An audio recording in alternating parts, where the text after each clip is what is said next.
The following stream contains mature content and subject matter. Viewer discretion is advised. In the beginning, the Maker formed the angels of the dawn, whose purpose was to carry the will of the Maker with creation. Humankind was our highest, finest, and ultimate creation. We were commanded to love you as we love the Maker, but ordered to hide ourselves from you. When forced to choose between those two commandments, we chose love. The simple act of revealing ourselves to you was our undoing. Our love of you led to revolution in the heavens. The merest caress of God's wrath was sufficient to rend the spheres asunder, leaving the world a bruised and battered husk of what was once paradise. The first murder was man, and our noble warfare turned catastrophic. Thus began the time of atrocities. We ruled the world for countless ages, slaughtering the heavenly host and pulling down their prisons of stone and iron. But in the end, it all came to naught. The race of Adam and Eve buckled from the weight of revelation and turned their backs to us. With the war lost, we expected destruction. But the Almighty had a far more terrible fate in store. He condemned us to darkness eternal, an endless, empty existence devoid of purpose. In the end, our sacrifice was forgotten because history is always written by the victors.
Good evening, everyone, and welcome to McStabber Studios' Demon, The Road to Hell.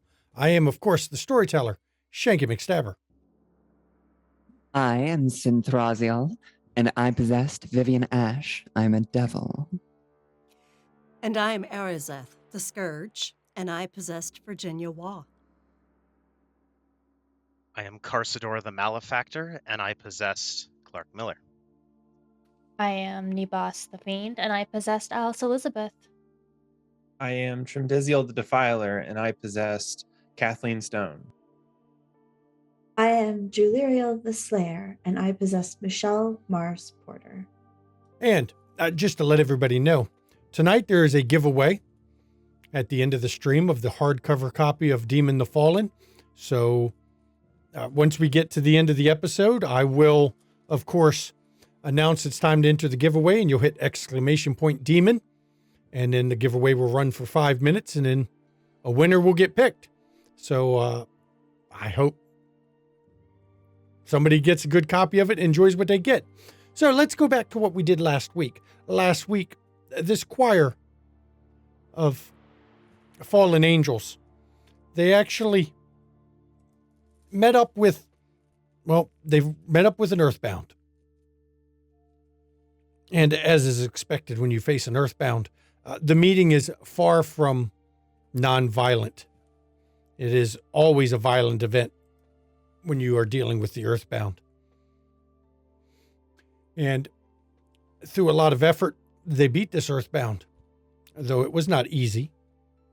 This baby earthbound that took a lot of punishment And in the process, Maharu, Reverend Terrence Wilson, a devil, managed to fall while defending the stairwell to keep them from getting rolled up on by a malefactor.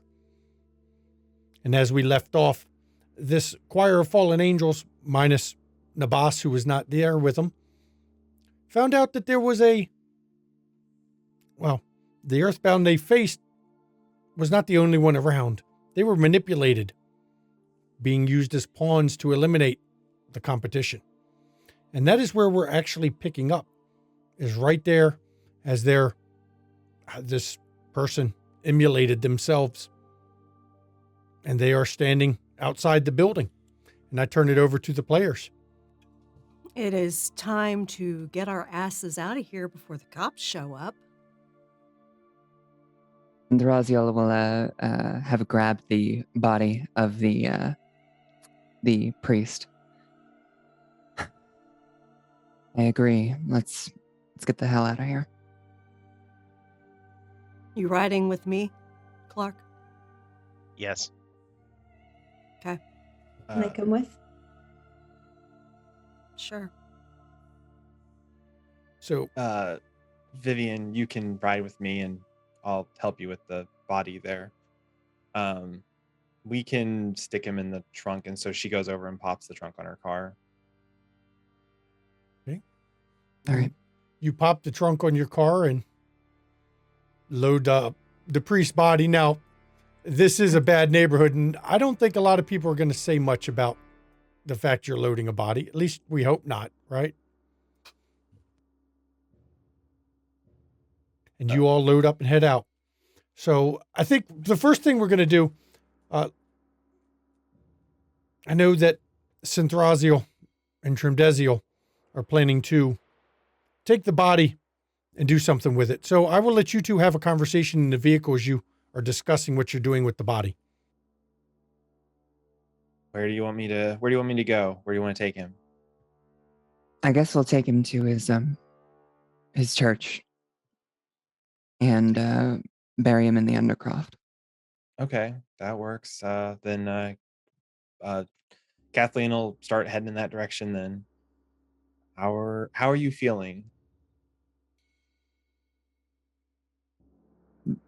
Good and bad. Good for us killing an abomination, for ripping it apart. Bad because a member of my house is gone.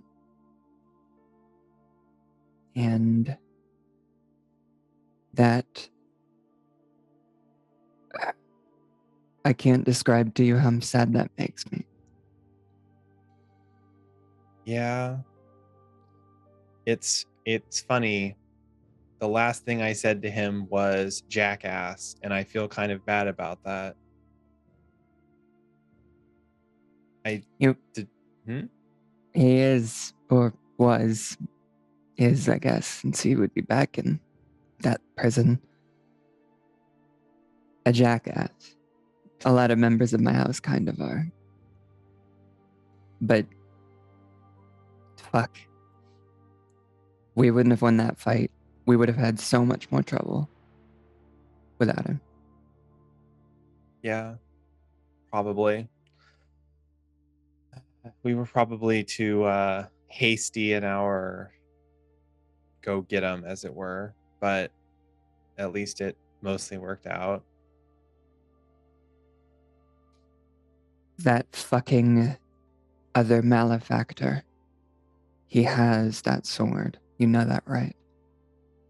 I don't know. I thought maybe Maharil killed the other malefactor, since there was a odd out of place body down there. So, but we'll never know unless the malefactor shows back up wielding the sword.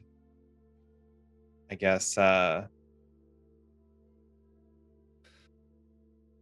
knowing what happened to Tragoth, I kind of hope that Maharil didn't make the similar choice and choose his sword. He wouldn't have done that. He would not have done that. He had honor. as much as that's worth now. Honor doesn't mean anything when we're facing down, going back to, well, hell, as it were. So, He wouldn't have. like I It's the said, end of that. not saying he did. The thought crossed my mind since the sword was gone, and yes, and you couldn't reach him because the Tragoth didn't go by Tragoth anymore since he decided to go into that necklace. So,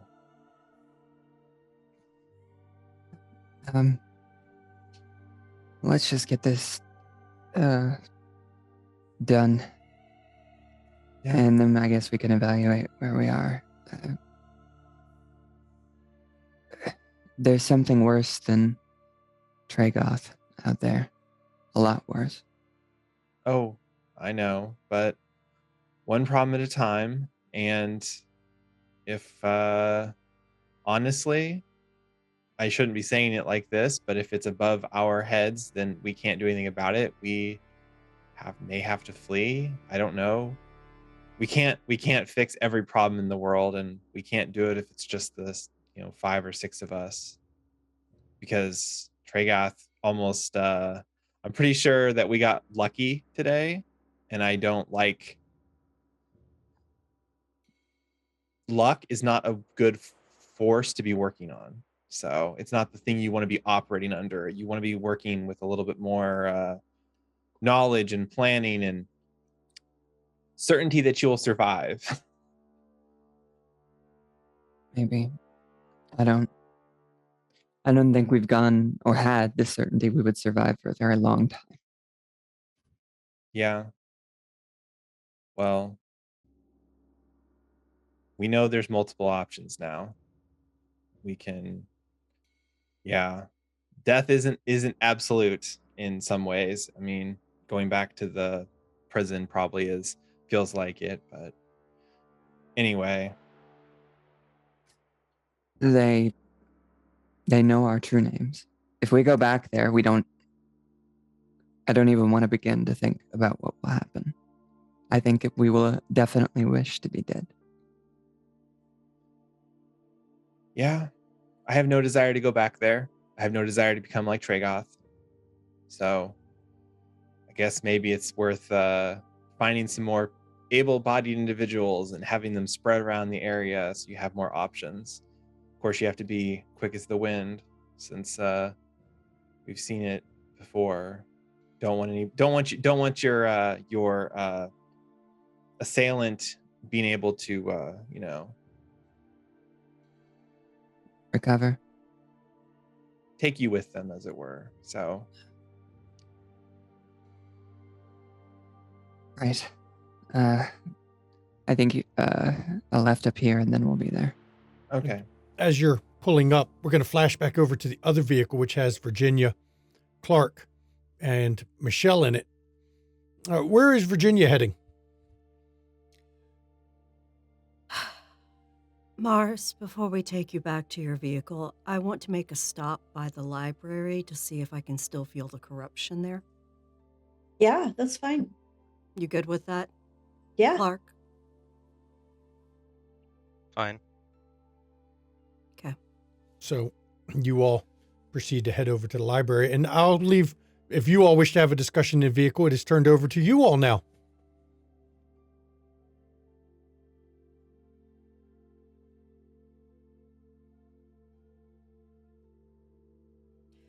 Forgive me, Virginia's mother said if you can't say anything nice, don't say anything at all, and it's just ringing in my head right now because I'm really pissed off. Add one of us. No, y'all were great. Really pissed off that there's another one of those fuckers. I do feel used. Maybe Mhm. even more.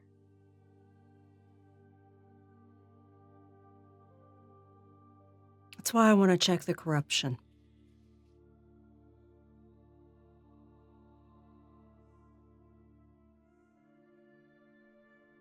Because I know for a fact the one that we took out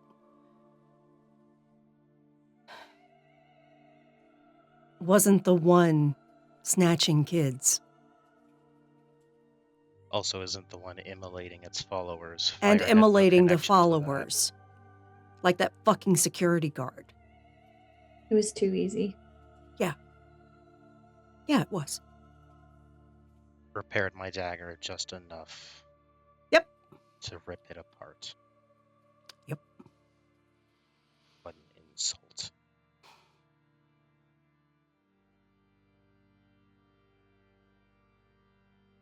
Mm-hmm.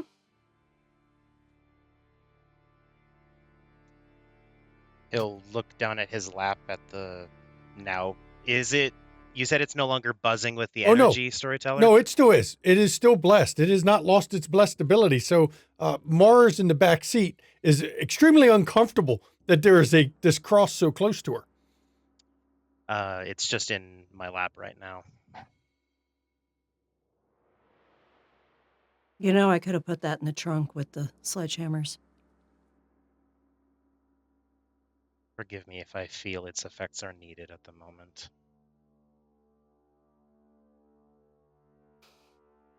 Uncomfortable, but it has a weird comfortable in the uncomfortable. Does that make sense? I won't begrudge you your penitence. It's just doing its job.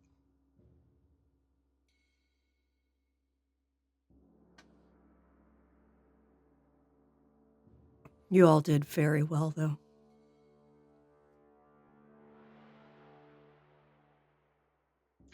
What was one of the first ways you witnessed what you created get set into motion? Arazeth, I suppose it would be, what did you see breathe first? Mars, I suppose it would be.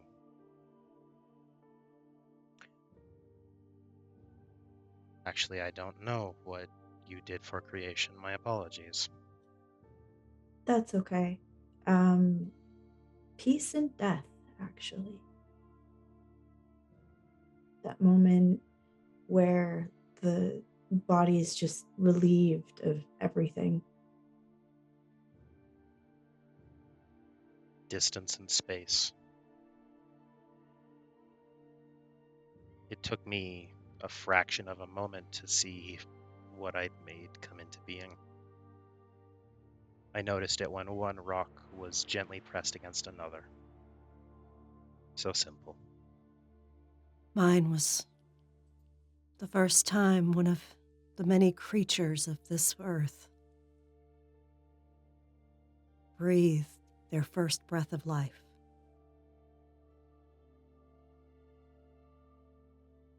Because what I did was necessary for that to actually give them life. Otherwise, it was just air going into a vessel. I hope you don't begrudge that mine is essentially the last. I don't. I don't. I didn't just create it for the mortals, the humans.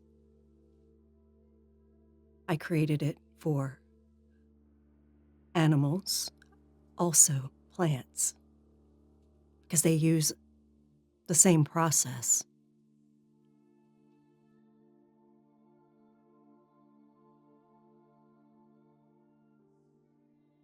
But Which do you everything now dies. And I would much rather their last breath be peaceful. Which do you think has used us more? Formerly Tragoth? Or someone else? All of them.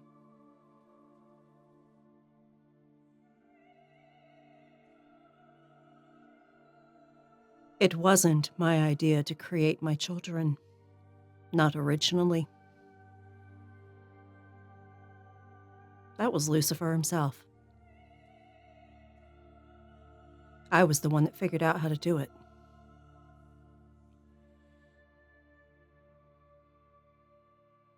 Kind of like with the whole breathing thing. I was the one to figure out how to do it. So that it became something. And then my children were ripped from me. Before I had anything to do with their knowledge, their morals, anything. And when they went wild, Lucifer destroyed them.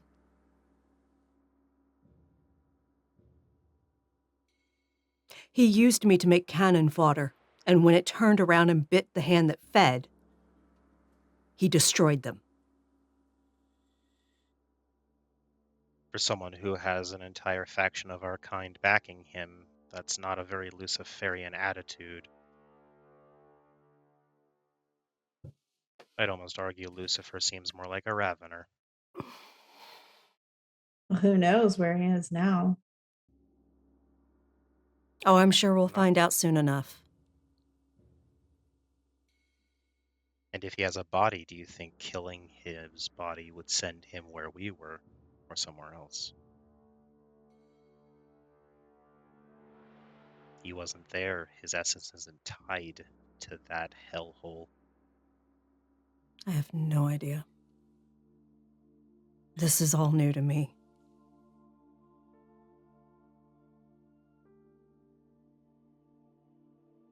I was stuck in that hellhole too. I wasn't aware that the Dukes had left, and now, where are they?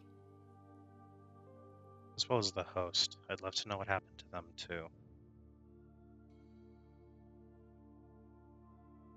Where's God? He was so certain to punish us. Where is he now that we've broken free?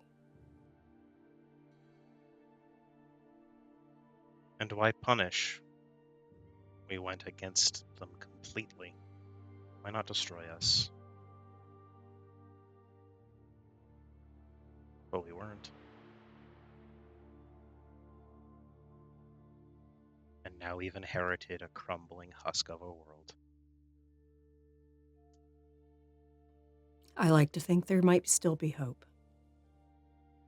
I think there is.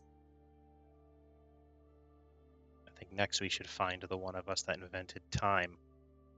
See if maybe they can fix it. Well, we're here. And as you pull up, we flash over to the boss. Alice, you were just leaving the police station. A long day. So what do you do as you get out of the police station now that you're not in an interrogation room?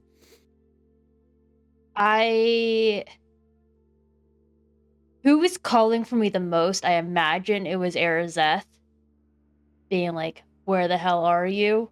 But it was someone else. No, I'd imagine it was Arazeth as well. Oh, yeah. Um, Oh, yeah. she'll call Arazeth and be like, I was busy. Oh, so What were happened? we. We killed an Earthbound. Oh. A lot better than my day. I've been under interrogation for Sarah's death Oh, quite a bit. What happened with the Earthbound? well, that dick of a priest helped us. The malefactor that was in underground showed up with a bunch of fucking people. The priest held them off while we took care of the Earthbound. Tragoth had stuck himself in a fucking necklace in the basement of a building. But I did learn that combining sledgehammers with my air control is very useful against our kind. Good to know should we encounter any other, but let's hope that there's not any more. Oh, there is. We were all used, you see. The one that immolated the security guard. Yeah, he sent a messenger after we were done. thanking us for a job well done. Took Carsador's knife, and of course Carsador gets in on this conversation because she just said his name, and basically reconstructed it just enough so that when he struck the earthbound with it, it exploded inside. I'll admit the Earthbound wasn't happy, but my hand also took a significant amount of damage. Nah, I healed you. So, yeah, we've still got one out there. Well, I guess I didn't miss all the fun. We also shouldn't assume it's only one. No, it's just one that we know of. So right now we're at the library because I'm about to go and check and see if I still feel corruption there. I guess. Well, first, was anyone else hurt? No one of consequence. A number of you did take damage from thorns, but none that Virginia didn't heal. Right. Everyone got a little bit hurt in the group, but I healed everybody up. We're fine now. I think maybe the malefactor got killed, or at least his vessel did. And the humans with him, I think, certainly did. I don't know how many. I don't know how many showed up. So. True shame I wasn't there for the death. I am glad to hear you all are okay, at least. I'm done here now, so if you need me, let me know. I would like to go visit the airport soon, Arzeth. I will go if with you'd you. like to join. I will go with you. Just let me check here and then we can meet up, okay? Thank you. And sorry I missed it. It's all right.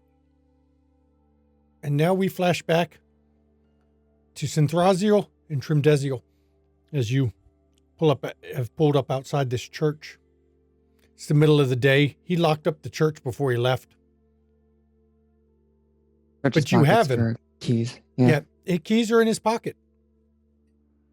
And you get him out of the back of the car. Now, this is not as bad of a neighborhood. How are you planning to pull the body out of the car and just take it in the building?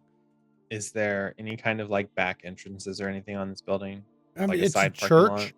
It's got a moderately high stone wall around it, so you could probably pull the vehicle around to the back and have a much lower chance of anyone noticing. Yeah, I think we would do that.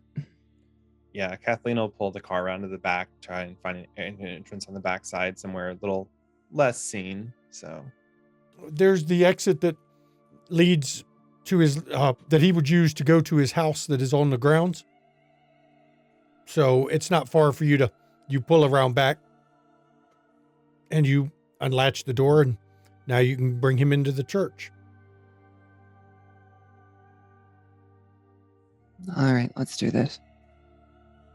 Yeah, one sec. Just being paranoid. Kathleen will relock the door once they're in the church. Okay. And then she'll help Synthraziel carry the body. So. And you know the way because you've been here before. And you head down into the back room where there's a stairwell down that you take to get into the crypts that are under the building. And this time when you're in the crypts, it's feeling a lot more stagnant, a lot more cold. It's almost as if the building knows the caretaker is gone as you enter into the crypts themselves. Let's find this space. Yeah.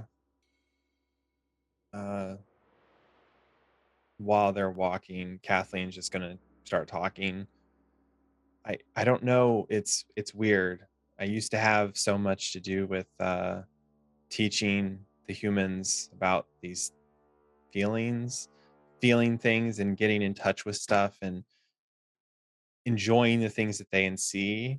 And now, and I guess I don't feel like I must have not been in touch with it as much as I thought I was, because now I'm feeling all these different things. The human aspect of Kathleen is kind of making this stuff feel more, it's more explosive. Like, why do I feel so bad for calling him a jackass? Why did I cry over Tragoth? Guilt. That's all it is. Humans feel in Yes. a way we can't. We never knew. We didn't Yeah, that's, see. I suppose that's true. I see, I'm glad I brought it up, because there's so many things that I don't even know. It's all empirical, I guess. It's scientific at this point. I don't trying to figure it out. All right. We'll dig in this plot here. Okay. And you set him into one of the stone openings, one of the few ones you found that were empty. And I mean, you are fallen angels. You've seen death before. You know that this body is now completely a shell, completely empty. The soul that was in it originally long displaced. And now the soul that had taken it temporarily is gone.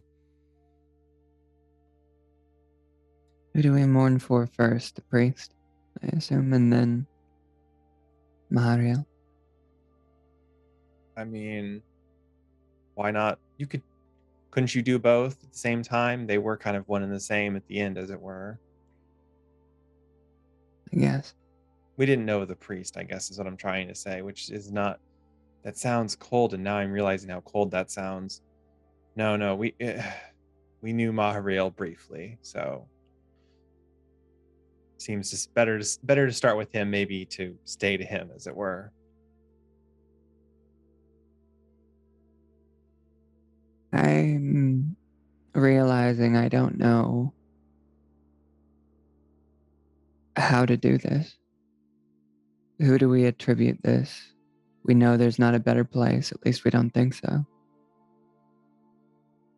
What do we say when somebody dies?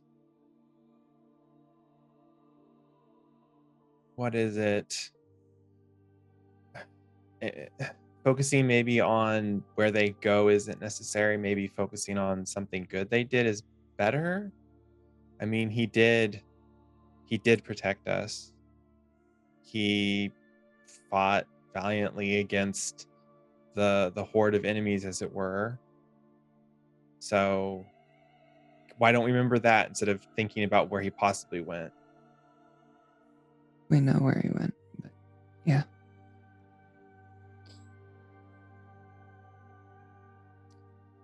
I knew him for a short time in this vessel, briefly during the War in Creation, though I can't remember anymore. He was at my house, and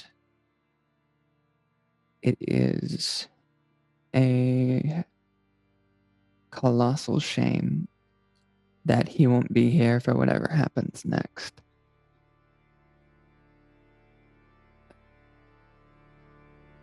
He was very certain that Lucifer was coming back. And I don't know how to take that information. My purview during the war was, and before the war, my creation was one feeling and one feeling only. Creation of lust. So I don't. It's really hard to reckon with these feelings. They were so muted before. It's like the world was in black and white. And now I can see color.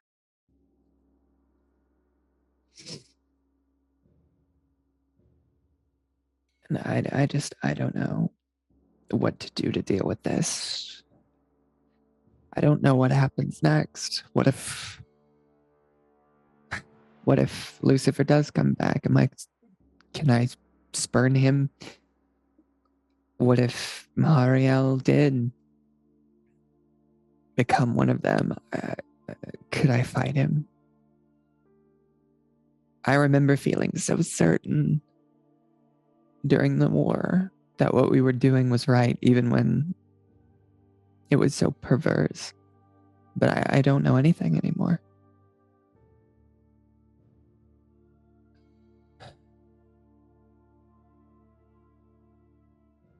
Veziel kind of puts like an arm around Synthraziel, kind of like half hug kind of thing.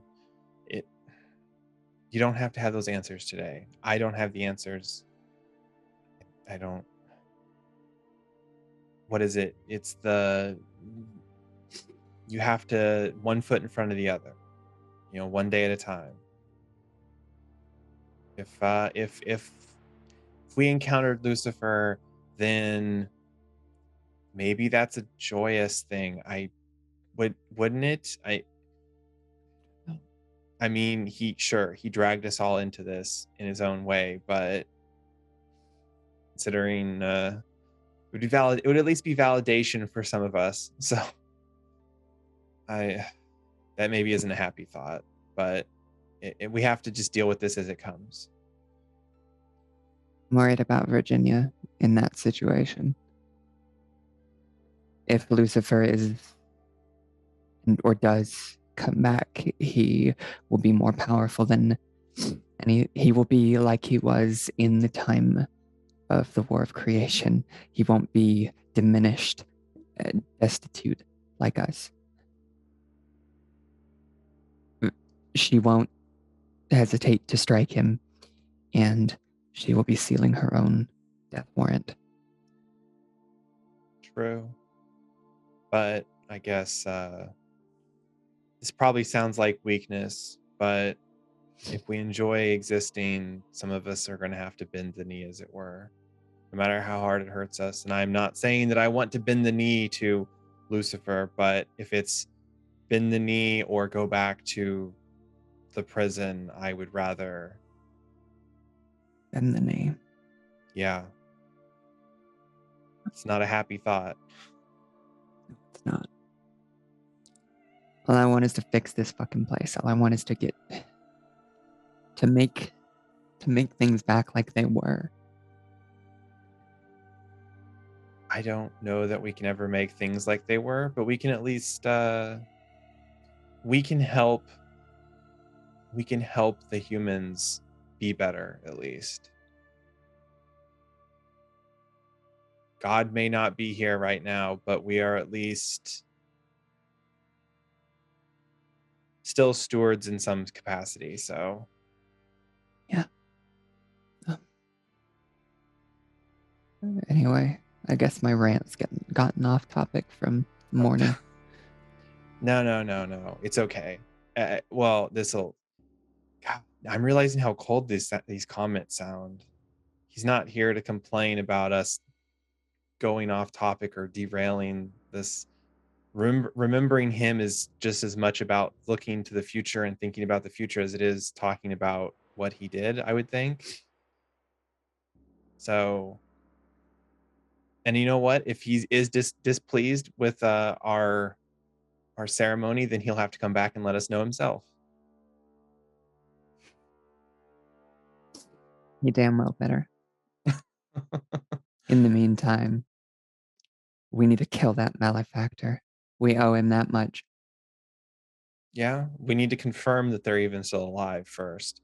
Yeah. Because I don't think our friend here had any issue with the humans. So Somebody took that weapon. yeah, and it could have just as easily been a someone in the thrall of our malicious benefactor. We'll kill him too. Hopefully. I just don't have any I don't have any faith in my strength, as it were. Tragoth was quite the battle, considering. So Like you said, one day at a time. exactly. It's all we can do. Rest in peace, Mahariel. And I hope to see you again someday, bathed in glory like you were during the age of creation. What is it? Kathleen's. She does the Amen. Let's get the fuck out of here. Go find some food or something. So. And as you leave the place and you step outside, there's a man leaning against your car, Kathleen. He's got kind of a sandy colored hair, tattered jeans, jean jacket, t-shirt. And he just looks you over as you two come out. You know, you should savor your small victories. There's a lot going on. Take the wins when you can get them, because you'll have more losses than that over time. And then he kind of stands up fully. Enjoy your victories while you can. It's important sometimes. Appreciate the advice, but who are you? Nobody important. And he starts to wander off. No. Who the fuck? Hey, you got a name? You can just call me Nobody. Nobody. I'm trying to check my rule stuff real quick. I'd like to make a roll against him. Okay. With enchanting voice, we get the -2 to persuade. I would like to tell him to give me his name. So. Okay.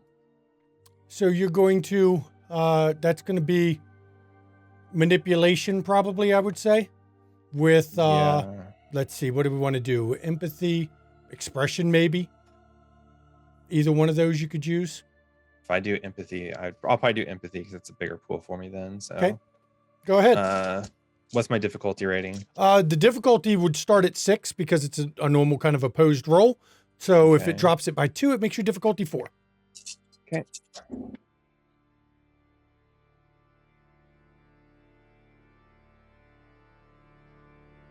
Damn. Fucking ones. I got 2 successes because of all the ones I rolled. So. And he just keeps walking and rounds the corner of the church. Fuck.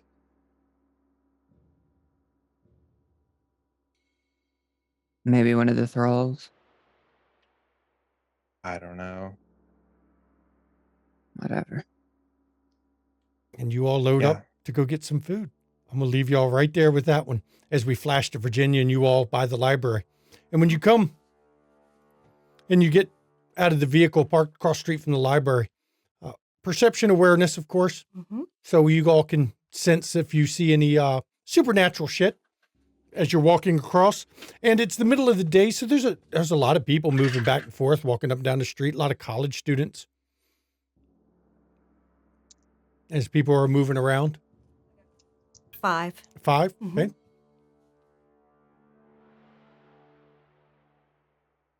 That's a pretty good roll. 2? Okay. 3. 3?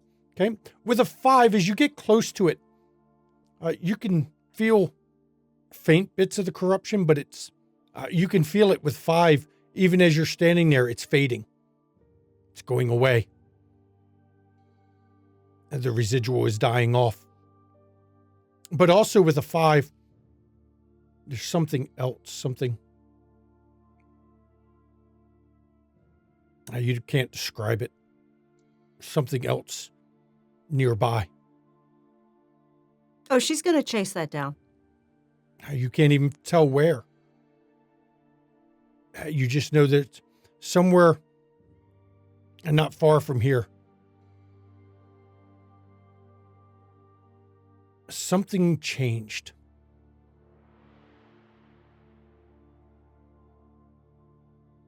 But you do know the corruption is fading.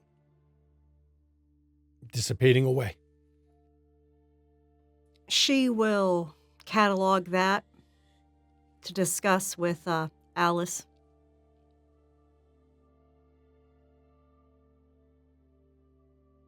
Okay. When she sees her.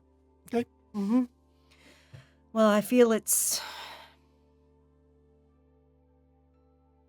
Dissipating. It's like there was a residual here from so much of it being here that it's now fading away.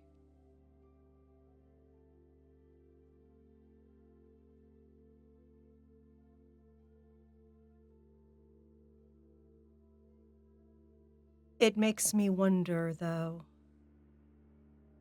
if Tragoth was on the other side of town. This likely wouldn't have been his corruption. There's something else here. I feel like something has changed. I'm going to ask Alice about it. I wonder if the other one was here and was moved.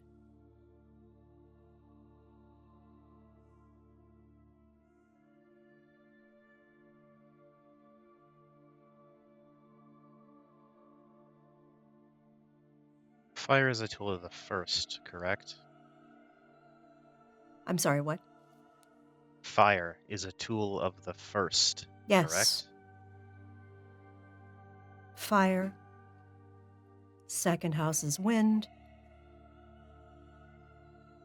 Yours is earth. We have houses for water.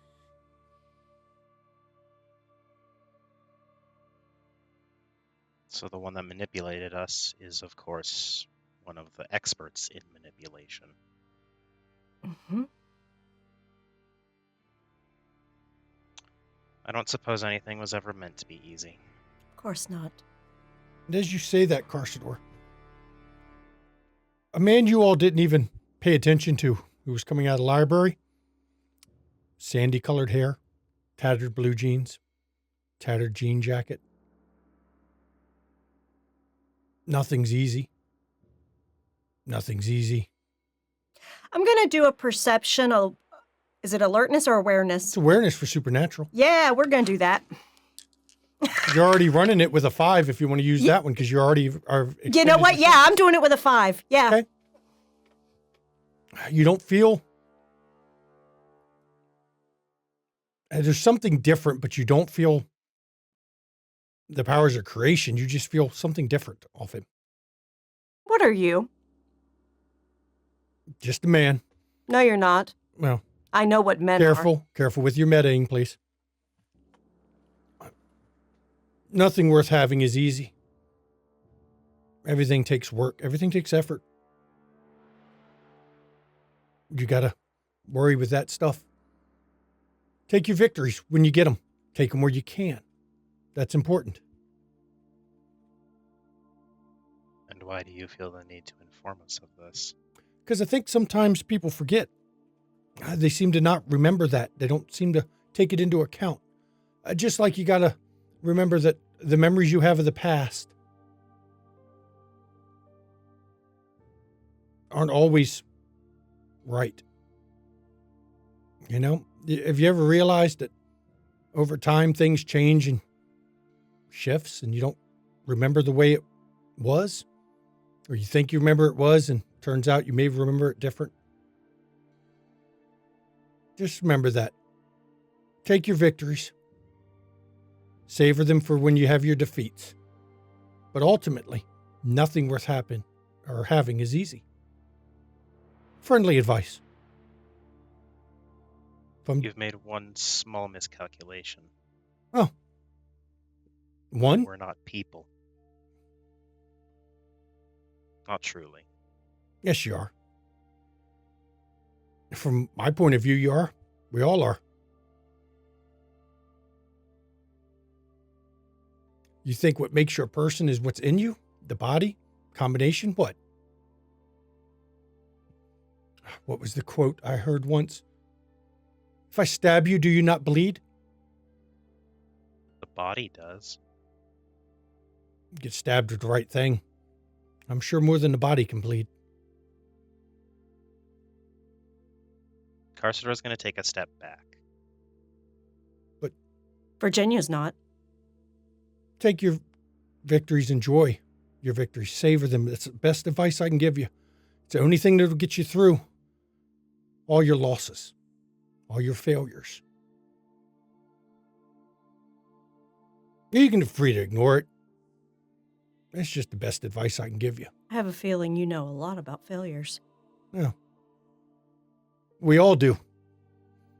Can't go through life without failing at something. None of us are perfect.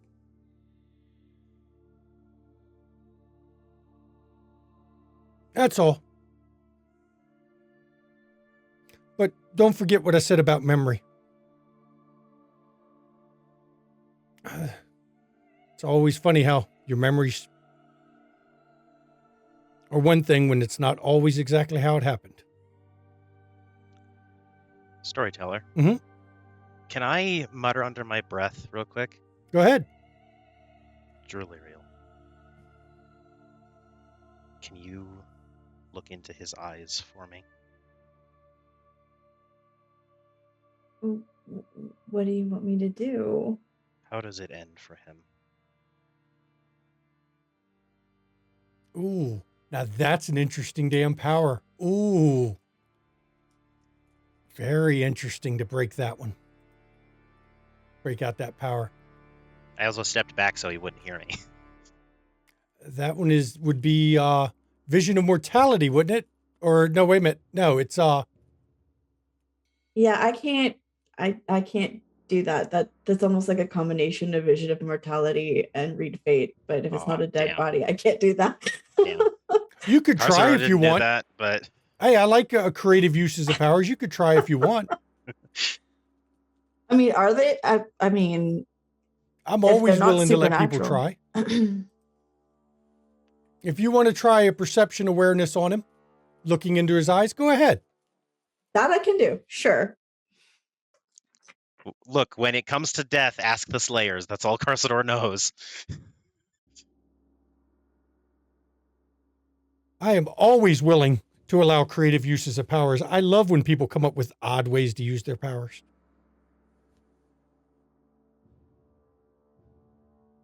And we'll see what you get. Difficulty is always 6 unless I give you a difficulty.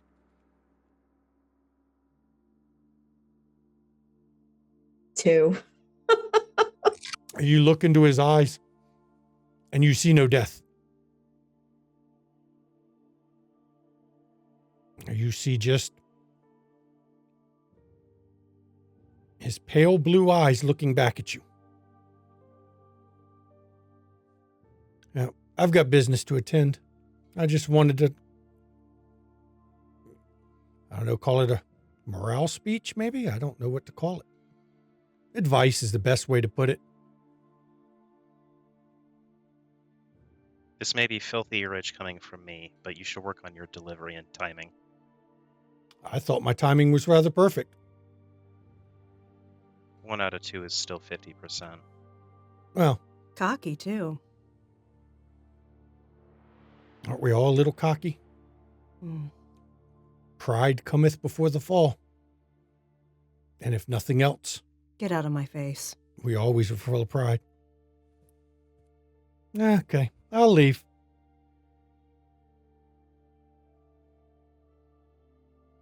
And he turns and just heads back into the library. And when he steps through the door of the library, once again, Virginia or Arzeth, you feel something changed. It's not the powers of creation as you use them or you experience them, but something changed as he stepped through.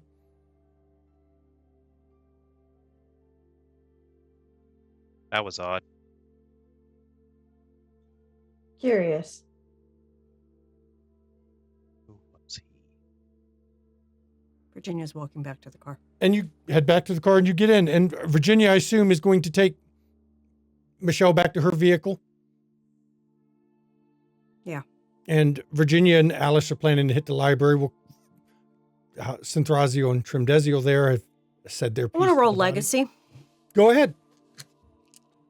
And that is perception and legacy, right? Oh, perception and legacy? Mm-hmm. Okay. So that's 3 successes. Or you can roll intelligence and legacy. Pick one. I'll let you roll either. I don't care. That's 5 successes. Okay. What are you trying to pull out of your memory? if that was remotely familiar to anything she's ever experienced. The face, the body, doesn't remind you of anything. The casual way of speaking, the undertone of arrogance, but not being arrogant, reminds you of the first house.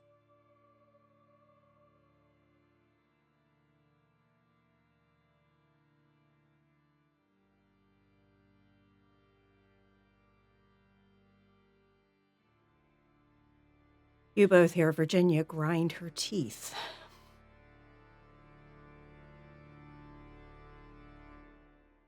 I think right here is actually a good place to go to break.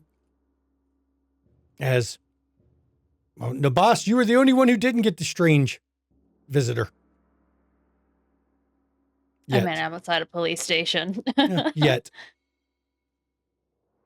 We will see everybody 10 minutes. Please enjoy the break. Welcome back. And as Mama McStabber was reminded right here, because I forgot to mention it. I'm supposed to mention it before break. Remember, we have a giveaway at the end of the stream. So stick around to the end. Once we're done the stream, I will announce the giveaway's open. You will enter !demon. That'll put you in the giveaway. You'll know you did it right if you see a message that says you've entered the giveaway. That's an important part. Very important to have. Now, before we went on break, Vivian and Kathleen had taken the body of the priest to be buried. And Virginia, Clark, and Michelle went over to check the library and found out, well, the corruption that was below it is now dissipating. It's going away. Whatever was causing it is not there anymore. And then, of course, Alice had been, well, she had gotten out of the police station from being interrogated all day. And as I know, Vivian and Kathleen, what is your plans to do after after the burial? I know you mentioned getting food, but did you have any other plans you were going to do? Probably alert everyone that there might be another one of those thralls around giving weird advice. Okay, so I will, as Virginia is heading to take Mars to her vehicle, I will turn this over to Vivian so she can do her call. Now, who are you going to call? Is it everybody? Yeah, I think we can do a good old conference call. Okay. I turn it over to you all.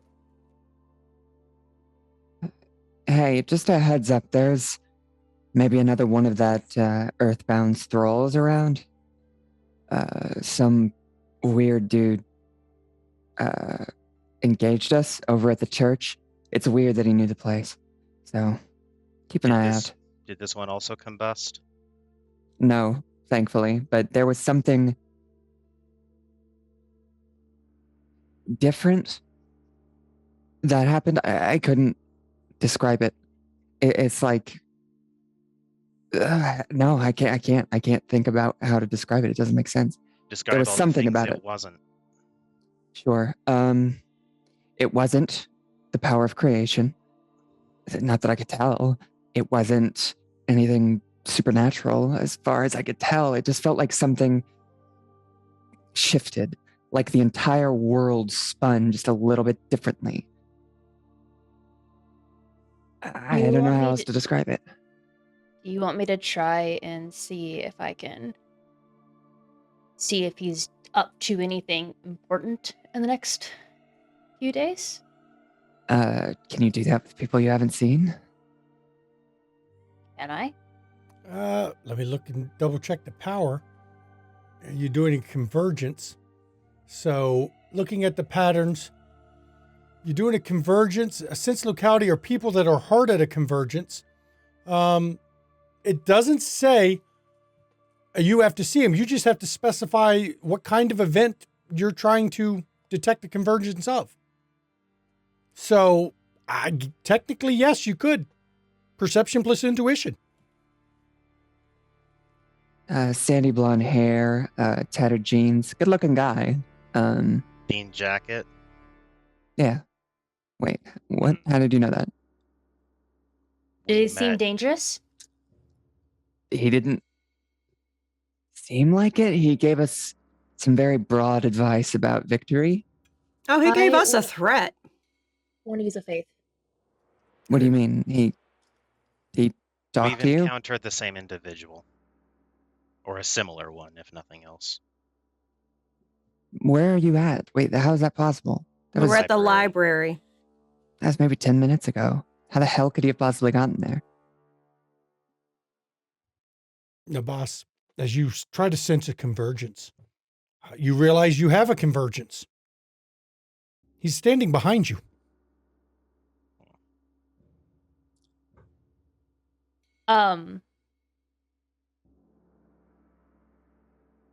Say anything? He seems to be waiting. I think I found him. You found him? What do you mean? Like, where is he at? With me. Be careful. Where are you at? Police station? Still, or did you get out of there? I imagine like I'm like around the block, like I'm just kind of walking aimlessly right now. Kathleen, let's be honest. We should head that way right now. All right. Kathleen starts driving that way. What's the other car doing? We're almost at Mars's van, so I'm just going to drop them off at the van. Okay. And the guy standing behind you, I was going to let you finish your conversation. Go ahead. That you make that kind of hard when you're the topic of conversation, as I'm sure you knew. I gathered. You know, I just felt it's important to tell you. You know, we make mistakes. I know you're feeling that right now. Sometimes a mistake costs lives, but you should learn from it. Take that mistake, understand how it happened, identify it, try to make sure it doesn't happen a second time. That's the important part. I just felt you might need to know that. It's very eerie. I don't know what you're talking about. You know exactly what I'm talking about. Just giving you some advice. I can just feel it on you. You're somebody who seemed to be bearing some guilt. Can I do? I don't know what I would do that anyone else hasn't already done. No one's attacked him yet. I'm not gonna attack him. Is he close enough to like reach out and touch? You could. I mean, do you that. just have to take a I don't single know if step. it'll do anything. I'll do that. I Okay. don't know if it'll do anything, but So what do you try to do? You just reach out to touch him? yeah, like I don't know, touch him, see if there's anything odd. I don't know what I'd be expecting. Just You anything. touch a jean that's- jacket, and he kind of looks at your hand. It's the oddest way to get a hug, isn't it? Should I be giving you a hug? I mean, if you need one, but I wasn't going to presume. Should I like give him a hug? Like very awkward about it, but like she'll do it. And he actually wraps his arms around you, and it's an odd feeling. I'm just going to say it's odd. It's comforting, but in a unsettling way. That's all. I just had to say that. I spoke with your friends, figured I'd speak with you too.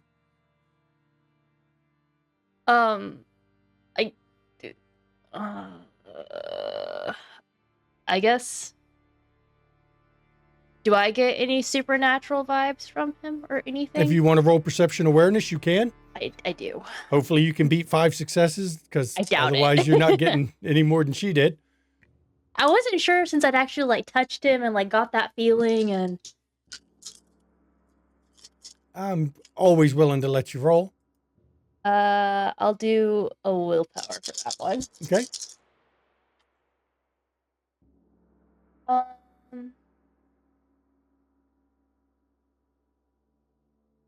That is 4 successes, unfortunately, 2 of which are 10s. These seems like a person. No, I got to be going. I got a lot of things to do. I just wanted to let you know that. Can I see you around? Well, he kind of smiles. You can rest assured. I'll be seeing you around. You probably won't notice me. It's the way it is. And he turns around and just starts walking down away. Can I follow? You can try. I'll try. And so you start following. And he actually turns back and looks and he smiles. Not the first time. Oh, I figured, but I gotta figure out something. Oh. And this time it's obviously something because you see the ripple of creation as he does something and he takes a step. And as he takes a step, you almost see he twists and is gone. But you feel the power of creation. You feel something that reminds you of Carsador, what he's done at various points.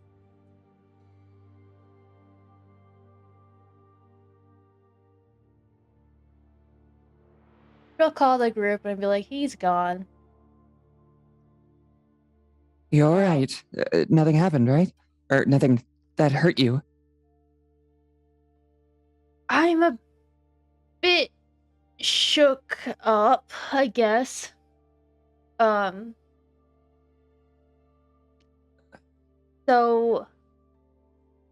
I hugged him because he said that because I gave him a touch because like I tried to figure something out. I don't know what I was trying to figure out. Anything.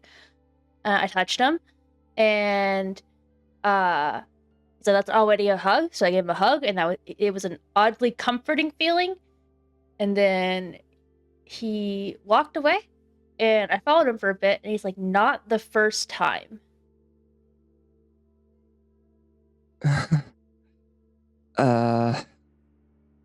Okay.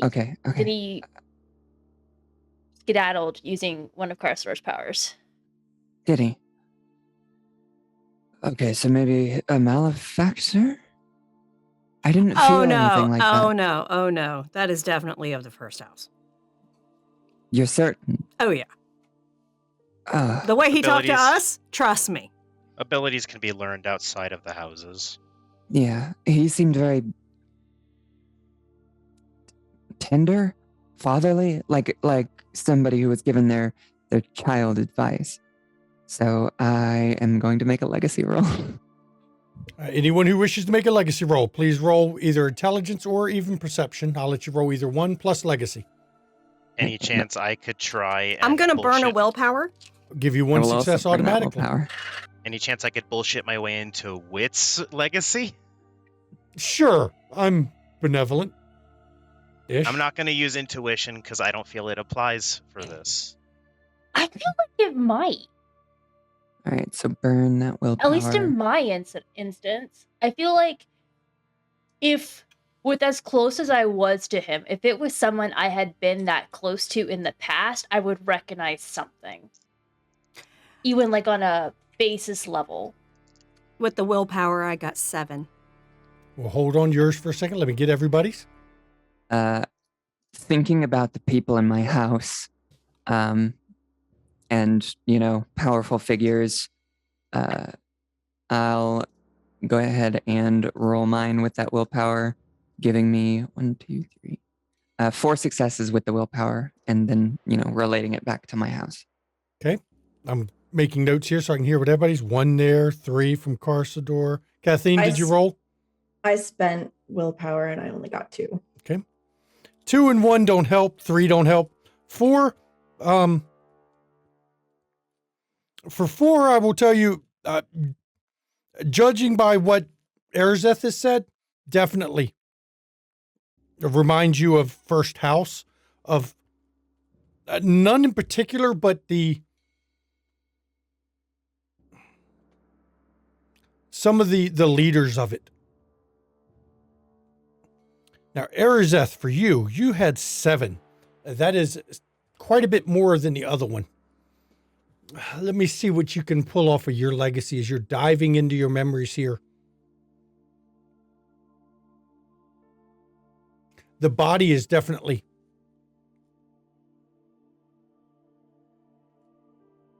not right. It is not what you remember. But there's something about the way he spoke and the way he acted with Seven.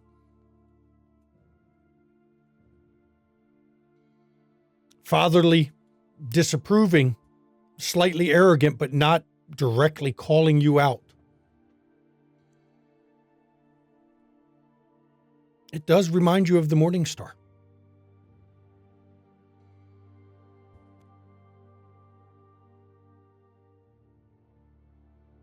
You don't know for sure, but it does remind you of that. And literally over the group chat, you just hear Arizeth's teeth grinding. What is that sound? It's bone against bone, I believe. There were many high in my house. Any That's the favorite only thing I thoughts? could really glean. Oh, yes, but who was Daddy's favorite? Well, of course, the Morning Star, but Yeah. you don't think you don't actually think that was him. I think it's best we assume nothing until Where we have did- proper evidence. Oh, yes, I think it was dear old Samael. Where does he fit in with the Earthbound? Why now? If After all he's this walking time? around, why hasn't he done shit about it? Or is he a deadbeat dad like our father? Yes. What Maybe if he that's- exists outside of creation? He looked like he was in it to me. I touched him? It was Felt an illusion. very much in creation. And there is no way. There's no way. There is just no way. What? He wanted to offer us advice after some minor battle between a few demons and some weird, fucked up, corrupted creature. There is no fucking way that he just shows up Yeah. after all this time. No way. Mhm. No, I cannot believe that. He did say he'd be around. Yeah. And Not didn't that he we say see you him. followed him before? Oh yeah. I mean, I agree. Mhm. I'm just Yeah. wondering where he fits into all of this. And, at this point, I'm beyond caring. If he's been here all this time and allowed this world to become what it has become, he is functionally useless. What the hell would be his game? They said they were reforming his legion. He didn't say anything. No, it can't be. It can't be. Arizeth, you have to be mistaken. She doesn't typically make mistakes like this. I know. Regardless of the information, it seems we are all running hot at the moment. Can't imagine why. And I feel it is best for all of us to recover.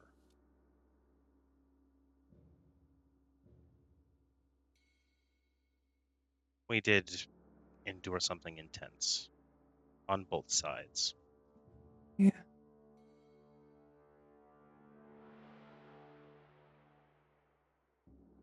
Yeah. I mean, we've all said his name multiple times in the months we've been here. I guess now he decided to deign to acknowledge us.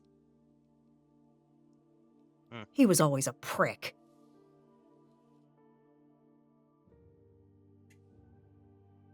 He was a good leader. For a time. That's a You matter of followed perspective. him just like I did. All it's really taught me is that you shouldn't have your favorite anything in charge of what you're doing. Yeah. Go for the one that you know is the best for the job, not the one you like the most. Yeah. Those of us who are best at the job tend to get fucked over. At least humanity reflects us pretty well, then. Could he have it? How could he have escaped? He never Escaped went what? in. He was bound with chains of fire when we last saw him, when I last saw him. And who knows, maybe they unlocked the chains as soon as the abyss shut behind us. I mean, we all managed to get out somehow. But he was never in He was the never abyss. there. That's what I'm saying. Like, if we managed to get out from wherever we were, and he didn't even make it to that hellhole, of course he made it out. I was one of the last to get captured. I saw him standing there. Like not a care in the fucking world. No remorse at all. Can't be right. What has he been doing? Why? It just doesn't make sense. If God isn't here and his heavenly host isn't here and none of these motherfuckers are here, he could just take power. Why wouldn't he have? Maybe that's what he's done. Or maybe there's a personal realization that it's power that no one should want. That bastard, for everything that he did, he wouldn't have let just things rot. But are things entirely rotting? I don't know. Sure seems like it. Make no mistake, he never cared about any of us. Certainly didn't seem to care about the humans either. It was all about his glory. I suppose that's what happens when your maker says that it favors you the most. Pride's a bitch. Oh, as he told us, pride cometh before the fall. I doubt he's learned much from it. He's learned how to be eerie. Has he been there this whole time? Has he been watching humanity, been a part of it? What does he know? Well, best not to speculate or feel outrage just yet, mainly because he's not in front of us for us to berate and ask additional questions. Hey, truly Nabas, Yeah, he's I'm almost to you. Let's go find a naked man in the woods. I might have a better idea. Have fun regardless. Never mind. While we were discussing the logistics of what it could mean if he was Lucifer, I tried to see if I could find him again, or where he would be. The only thing I see is a red star.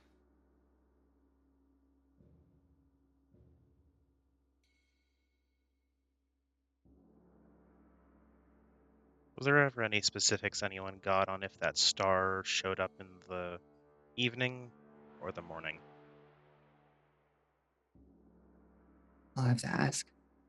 None of you have seen a red star. You've heard reports of it, but none of you have actually managed to see a red star yet. In my head. And as you're doing this, Virginia, you're pulling up right next to Alice. Now, Vivian and Kathleen, what are you two doing? I mean, I was driving us there, but seeing as Vivian and Alice apparently have a different play date involved, Kathleen's probably just Virginia, going to... not Virginia. Vivian. Sorry. Kathleen is just going to ask Vivian if she wants to still get food or if she just wants me to drop her off at her place. So,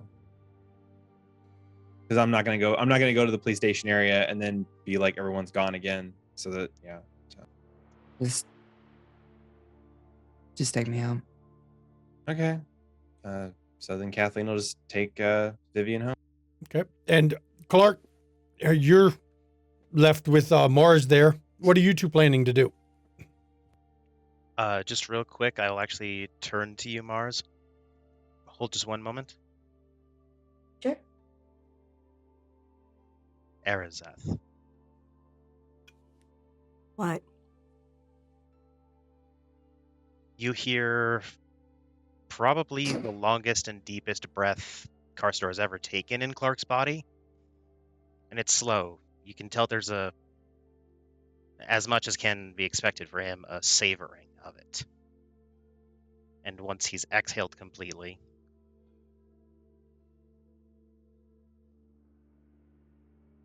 good creation. Be proud of what you made. And then I'll cut the feed.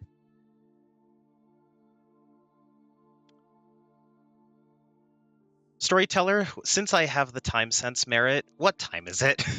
I'd put it about maybe 3 p.m. PM. Yeah. Fuck. So if you're planning to do something in the evening, that'll pretty much mean we're going to do Virginia and Alice's scenes first. Mars, do you keep odd hours as a musician? Yeah, I'm a bouncer as well, so yeah. This evening, my sister's been purchasing some things from an antique shop. Okay. And he'll, wiggle the cross in his hand. I'd like to go to this shop, but unfortunately, there's a deadline on an article, so I won't be free until 9:30, 10 p.m. Sure. I'll go home, catch some Z's. Continue to push away the man who seems to be pining for you. What? That was a joke. Oh, okay. I guess it didn't work. I'll try again next time. Okay. So Virginia picks up Alice. Before you all have your conversation, if you need one in the car, what is your plan to get attention at the airport? Oh, I'm just curious. Arazeth is going to whistle and then use her control of wind to carry it through the woods. Okay. I figured that what I might do potentially is look for signs of someone being there recently and then do trace pattern to figure out what happened and where they went. Okay. And where are you going to go to that same kind of road you were on, the same perimeter road? Okay. Yeah. So as you're driving over there, I turn the scene to Virginia and Alice, see if you need to talk between each other. When Alice gets in the car, she actually sees Virginia has tears welled up in her eyes. Are you okay? Do you need a second? Our friend of the third house just said exactly something I have needed to hear forever. It's very odd of him, but I'm glad it worked. Whatever it was. Yeah. Let's go see if we can find a naked man.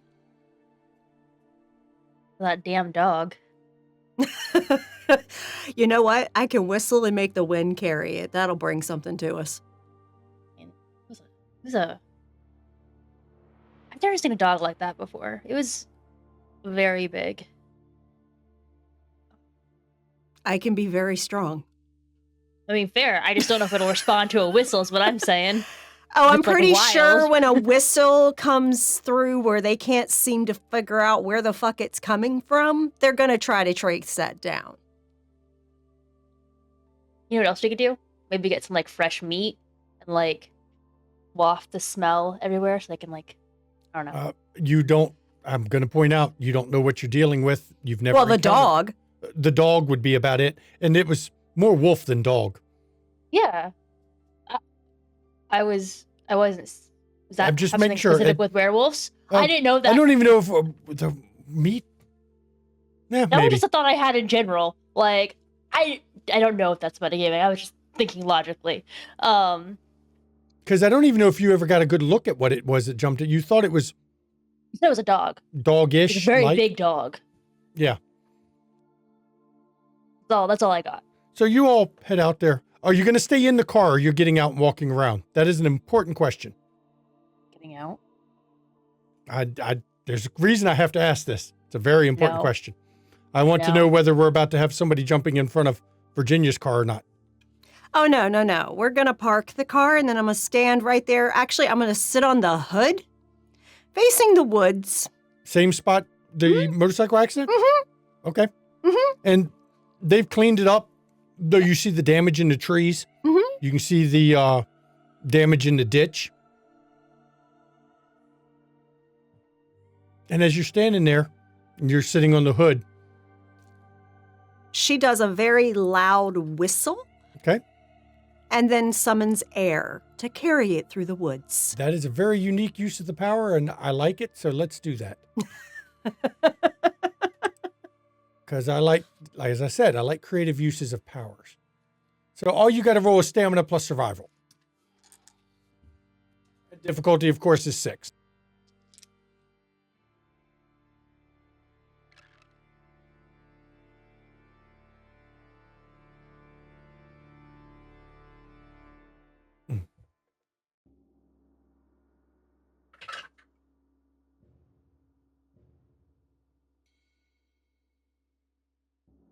That is 6.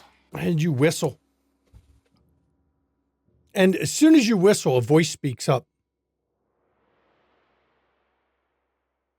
Not going to crash a motorcycle again, are you? And you look over and sitting, well, on a tree limb, about 10 feet up, is a man. He's clothed. He's got long black hair. Not the one you saw before, Alice. But he's just kind of sitting in the tree with his legs dangling.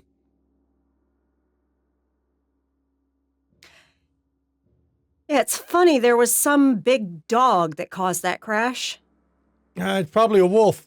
A lot of those around here are heard. Mm-hmm. And then a naked man came by.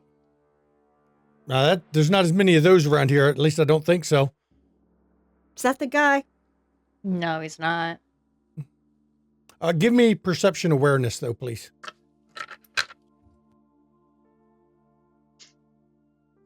Has everything but a giant glowing arrow pointing over his head saying not normal. Sitting in a tree like that, relaxed and casual, it is kind of 4. odd. 4? Mm-hmm. Okay. Also 4. He is supernatural. You don't know what the fuck he is, but he's supernatural. In all your time of dealing with creation, you have never sensed anything like this. This is still the same scene where she summoned the wind? Mm-hmm. She commands it to come back to her, and she's going to bring a whiff of his scent to her. Okay, and then you can't use the power again unless you re-roll after this. That's fine. Okay. And she does a nice deep breath in as the air comes back. There's a vague scent of animal. Why do you smell like animal? Probably because I have a whole bunch of pets. Can I do trace pattern to see if anything supernatural's happened here recently? Go ahead. Break out all the powers. Let's see. View a particular event and analyze the various forces that caused it to occur. Vague impressions. That's an interesting use. It's perception intuition. And it lets me give you a detailed picture. You could technically look back at the motorcycle accident. That's too far back. There's a time limit. Yep. Oh, okay. I thought about that too. Why can't our stupid demon powers be limitless, storyteller? And I will Fuck. use a faith. Go ahead. It is the final episode of the season. There's no reason not to burn some faith, is there? Oh yeah, nope, that was my thought. Since he's supernatural, does he count as dangerous? Do you feel threatened? Is he No, I imagine not. If you think your character feels threatened, I will give it to you.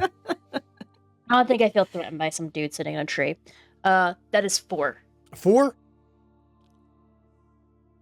It's obvious he's, from looking at the cycle of events and how it came to be,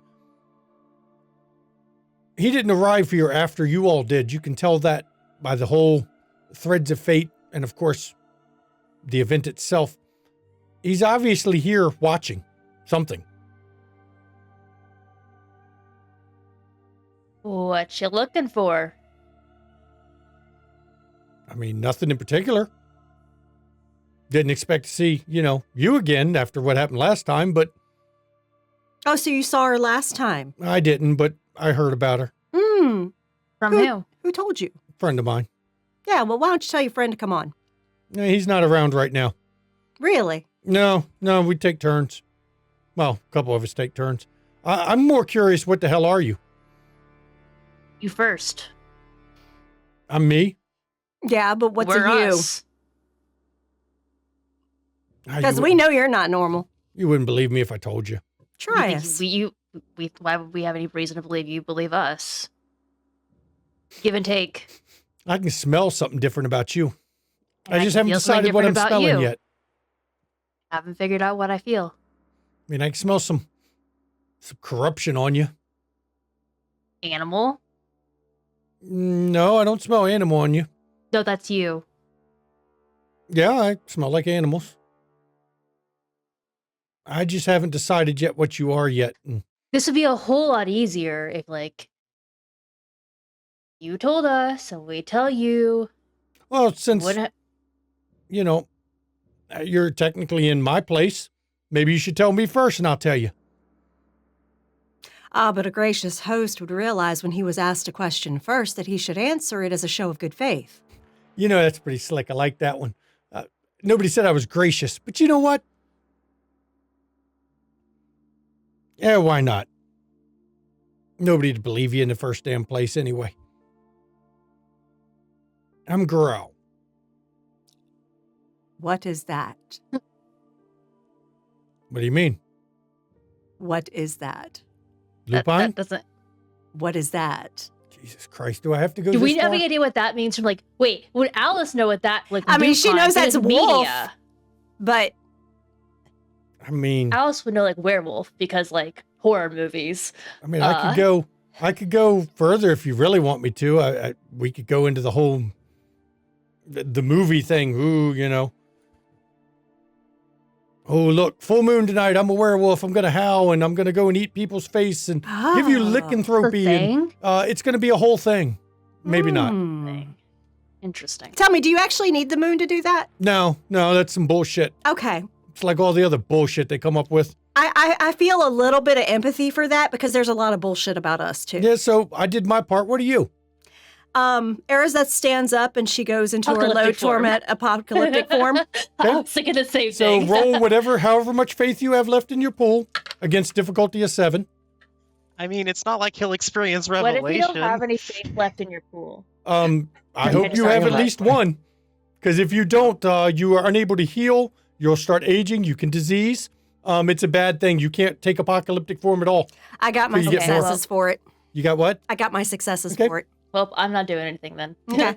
But Arizeth One's- slides off of the roof, off the hood of the car, and One's plenty. shifts don't worry. into her hawk wings and her healthy aura.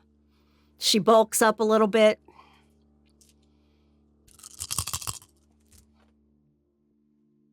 Well, ain't that something weird? Ain't seen that before. Still don't know what the fuck you are. Still not decided yet. Let's just say at one point in time, we were part of the heavenly host.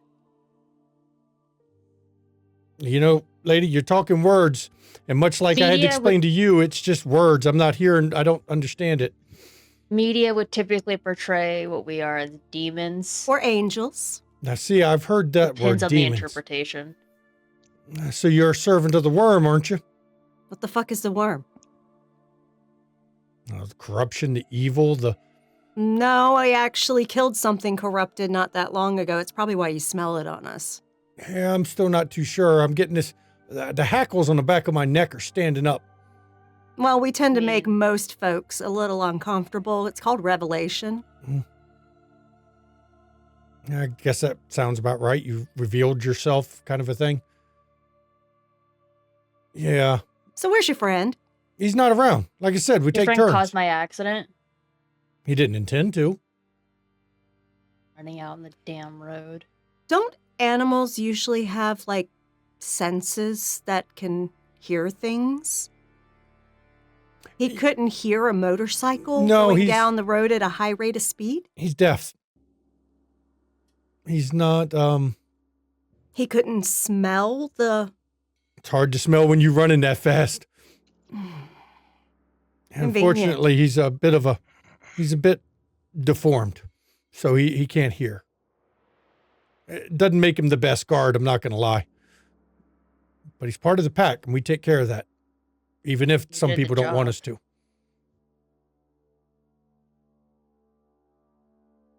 What if I could heal him? You can't. How do you know? Birth defect. Let's just say it comes from his parentage. Nothing you can do about that. So you think. Would it hurt to try? Yeah. Because again, I'm still not sure that you're not part of the worm, you see. I've seen some strange shit with some strange spirits out here, and I've seen some shapeshifters of other kinds, so it's not like you're the first. I'm kind of getting the same kind of vibes I get from those fucking blood-sucking leeches. What the fuck are those? Jeez, you don't know any of this stuff. Sorry, I'm new here. Oh, I you're think new that here. might show that, like, you don't know anything about what this worm is. Leech, how can I put this? Since we're going to go with, y'all are going with demons and angels and we're going all mythological and shit, let's go to vampire. The living dead, the bloodsuckers. Oh, yes, the ones that Cain made. Oh, if you say so, that's like Bible shit. I don't. Yeah. We were Okay, I guess if I'm talking to a demon. We were there. It's funny, we've got a lot of legends, a lot of traditions, a lot of things we talk about, but I don't remember seeing anywhere in it your kind. Yeah, it's real funny. We've been kind of held up for a bit, I guess you were to say. Mm-hmm. For quite some time, actually. Yeah, we were punished for loving humans. I mean, I guess I could say understand, maybe. I don't know why you'd be punished for that. Doesn't make sense to me. Because God is a bastard. God do anything. God doesn't exist anyway. It's okay. I'm kind of thinking that too. Gaia is what matters. The earth? Yeah. Spirit of the earth, really, when you think about it. It's not physically the earth, but it's the spirit. Yeah, I got a friend who can work with that. I see, now you're pretty much convincing me what side you're on, and I don't think you and I are going to be friends. Who the fuck created you? Because it sure wasn't us. Gaia? You might consider us the guardians, the friends. We're the protectors. We're the ones who keep as best we can. So we're on the same side. No, I don't think we are. It was our duty to protect what we created. Yeah, but sorry to tell you that looks like you've been replaced. Fine. It's a difficult job. You must have failed at it. I don't envy you.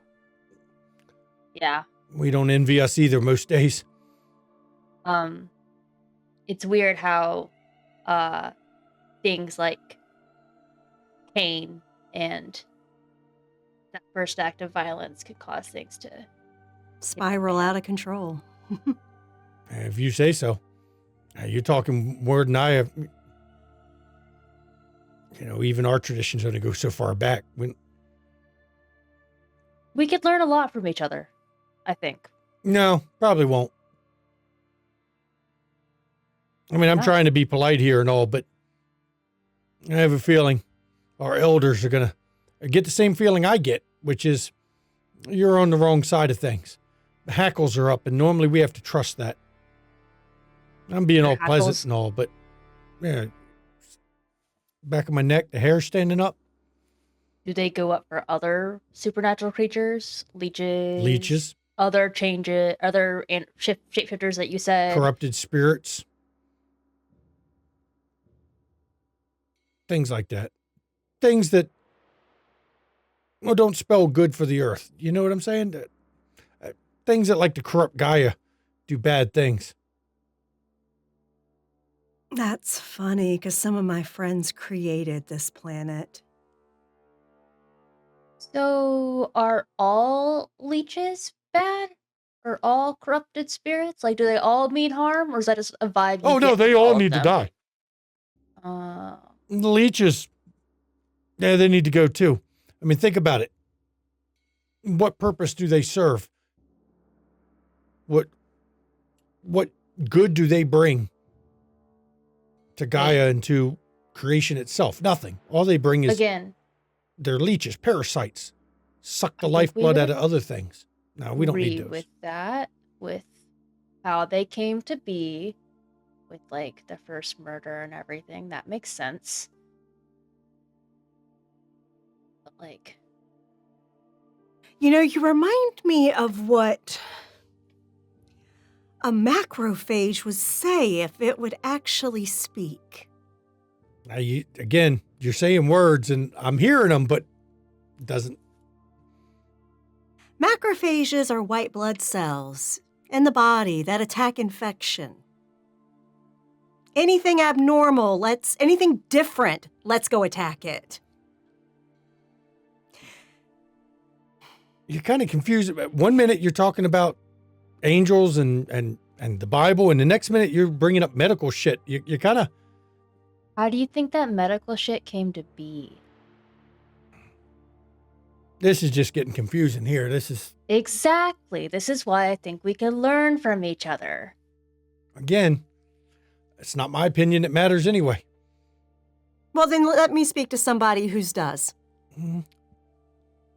I'm sure when I tell them about you, they'll be interested. Well, then scurry on like a good little dog. First, is there anything that can be done as a gesture of good faith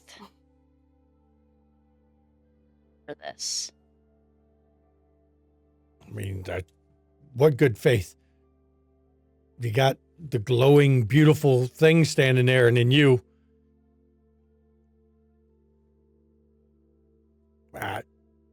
My hackles are still up. Not much we can do on this one. But Well, if we're being you think of friend-like, so something. we'll be friend-like. We'll go our separate ways. Alice will give him a card for her production company. Be like, if you do want He's up in the to- tree. He's up in the tree. Yeah. I'll fucking toss it at him. Okay. Virginia just drops her apocalyptic form and gets back in the car. That's a pretty good trick, though. I got to give it to you. It's not a trick. It's what I really am. No, Sounds I like you believe have it. one too, though. I mean, I could get all hairy and then my clothes would get torn up. Then I'd be the naked man running around in the woods. Yeah, I didn't have a damn thing to do with y'all. Not so different, though. But you run around naked in the woods, too? Feel like it. Think anyone could if they feel like it. Okay, I guess so. And you see him kind of he kind of rolls up under and hangs under the branch and then drops to the ground. Be careful around here. Oh, your friend's gonna attack us next time? I don't know. But once the elders hear about it, they'll make a decision. I'm just, we're being polite, talking nice and all. And he turns and just starts walking into the woods. You take the card, or no? He picked it up. Okay. We'll find out, I guess. Yeah. That's a problem. Doesn't have to be. No, I'm gonna talk to Carsador. Hey, Carsador? In the middle of typing something, hang on. Okay. Okay, you fucking made me cry. Don't make me wait. Cry? Why? Because you said something I needed to hear from all eternity. Thank you.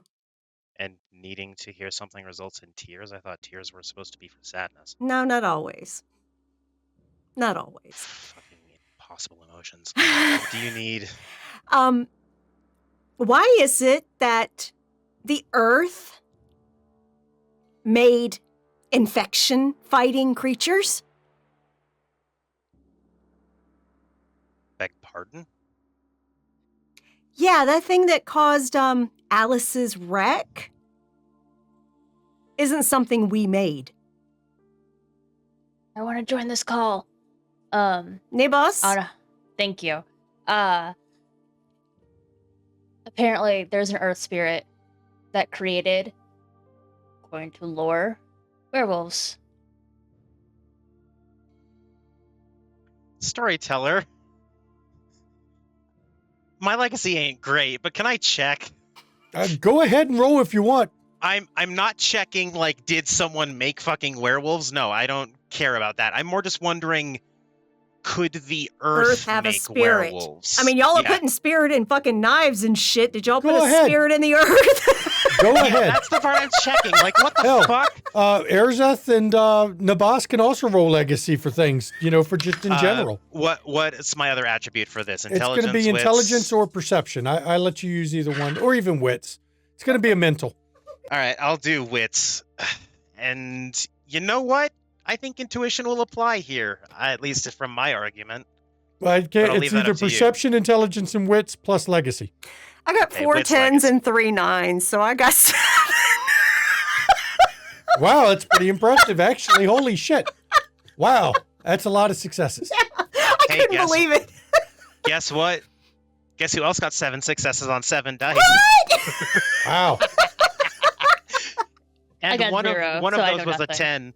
Jesus, this is fucking stupid. Okay. What a great roll for such a pointless bit of info. Wow. So, for you, Carsador, I'll go with yours first. You didn't create the Earth to have a spirit. The Earth is not alive. It is composition of chemicals that you put together to make ground. Now, for Erzeth, remember, you were part of creating all life. Mm-hmm. Not only was this not anything you saw in creation, at no point in anything you were told in the act of creation through the Maker and through the Heralds was anything like this plan. There were no shapeshifters that were not angels who could shift their forms because you all had malleable forms. The only ones with the power to change form were those that were divine. Were the actual servants of heaven. Yeah.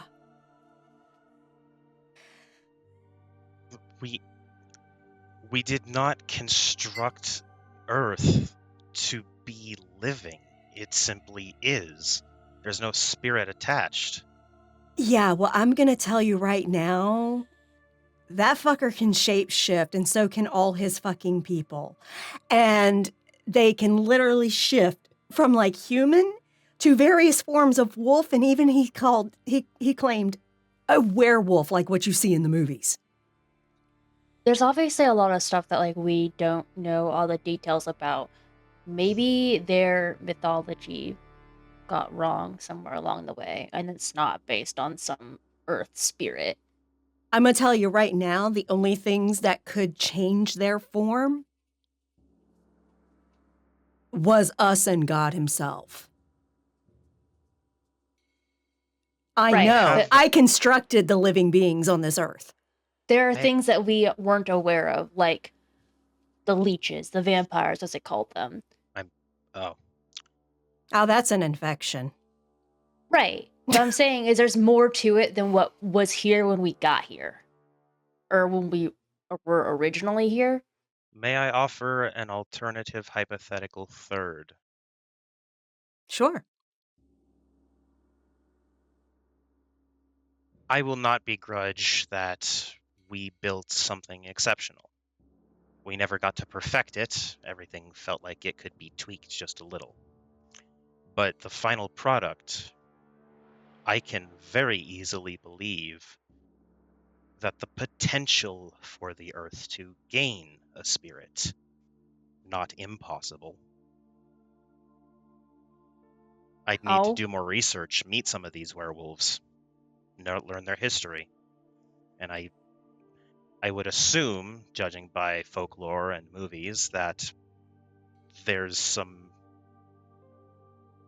roadblocks to that research. Oh, yeah, he thinks we are servants of this worm? Corruption? Worms crawl through the earth. Why would they be bad? No, I think he meant something different than that.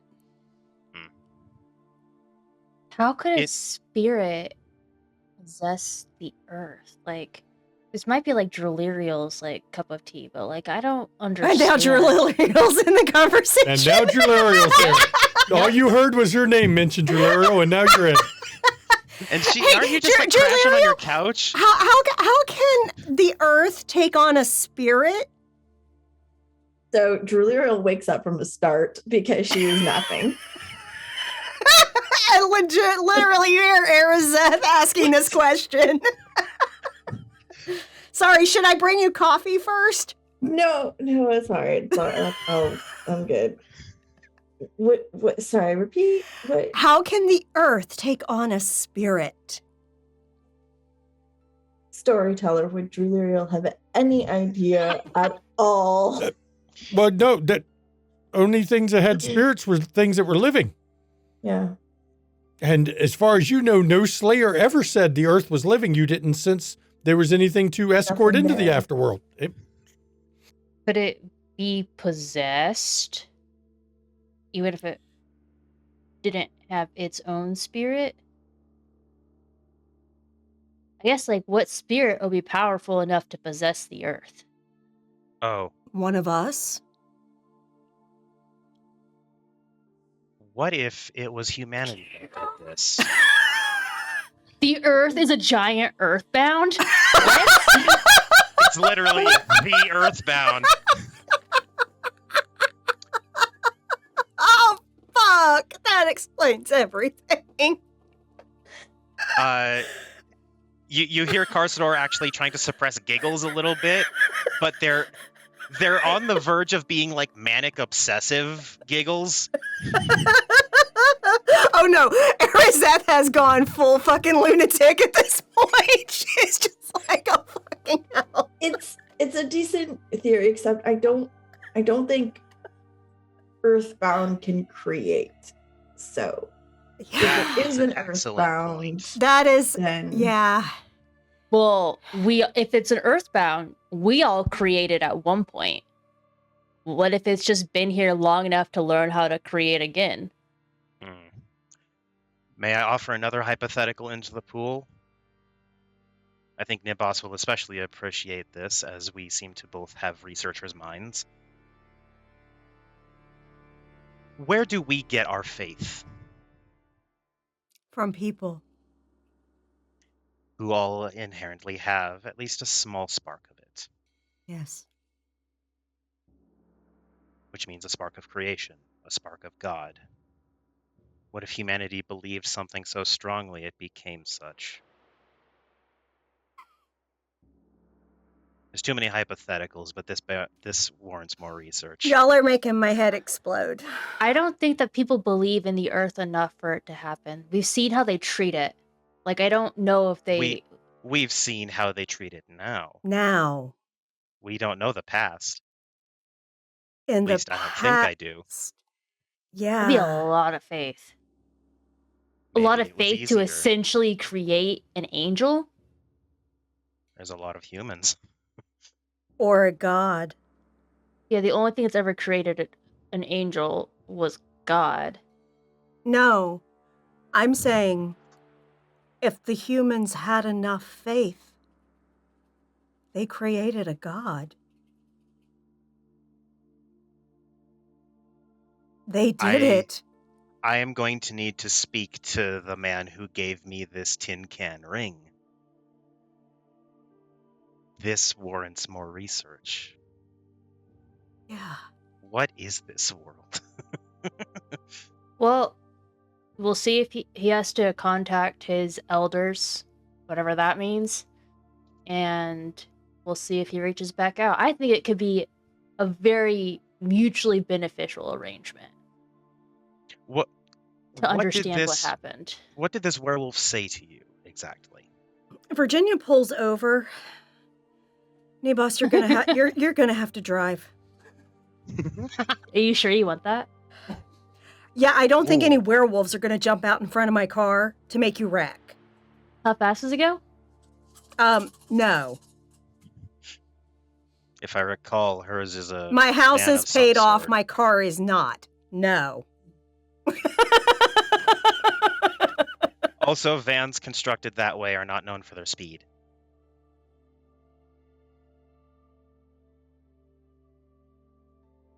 So Virginia's having an existential moment here. She's having an existential crisis because if her theory's true, the humans did exactly what the Faustian and her wanted them to do. And look at what it wrought. God. Also, I mean, it means they can take care of themselves now, theoretically. Oh, God. Well, it also means that what happens when they don't have anybody to watch them and to guide them, they fucked everything up. They fucked everything up. They gave the earth a fucking spirit, made the earth basically a goddess. That bad? We don't know. Considering that the werewolf was basically talking like a fucking literally like his job was to kill viruses on the earth. That seems like a way of protecting itself. Yeah. Like that seems like a way of trying to make it sustainable. That doesn't seem like uniquely a bad thing. Yeah, but look around. Look around the city. They're losing that fight. Look at all the buildings. Look at all the pollution. They're losing that fight. I didn't say they were the best at it, but I'm just saying they didn't make things worse. They fucked it up because human advancement outpaced the goddess they made. Irony. What if God doesn't exist anymore? Because they created a replacement. You're suggesting they overwrote the maker? Yeah.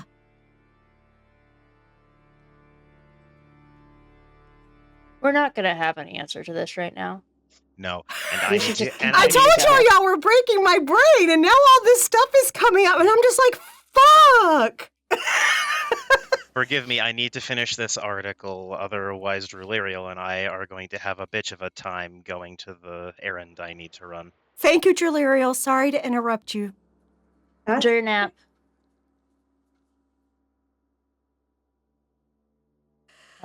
Alice drives off quickly. Nebos, let's go get a fucking drink. Sounds like a plan. Okay. So Virginia and Alice head off to get rip-roaring drunk at this one. I mean, they're just ready to really slosh it on. Vivian, we're going to flash to you. While all this was going on after you got dropped off by Kathleen and you went back to your apartment, what did you do? Started just enraged, tearing shit up all around the apartment, just screaming at the top of her lungs, and is just generally not having a good time. Lucifer, if you can hear me, say something. Are you still here? You can't be. Where have you been? What have you been doing? This is wrong. It's all wrong. It is all wrong. We can't fix this. Why are you hiding?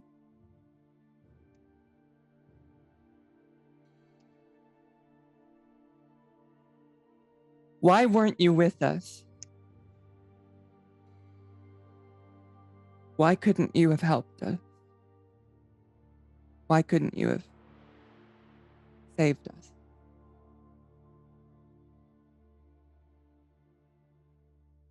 Why did we have to suffer when you didn't? Why are you even here still? God's gone. Why are you still here? Why haven't you usurped him? Or why would we even need to form a heavenly host to follow you?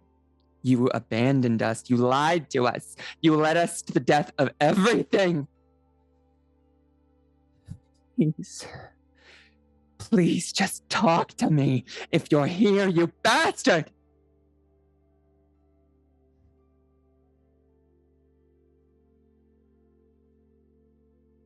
Mistakes were made.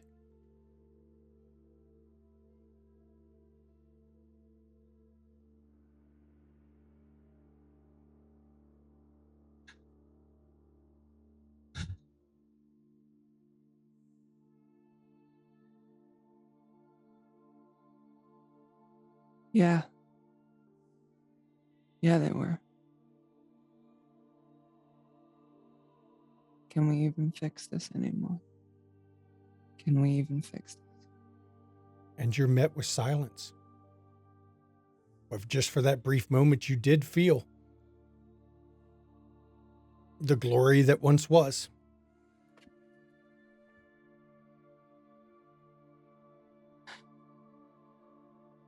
It was so hard. Why weren't you there with us? We followed you. We gave everything.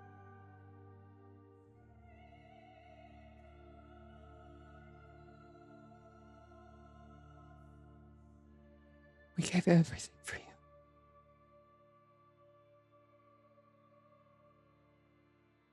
And she'll just lay back against a wall that she's just punched several holes into and cry.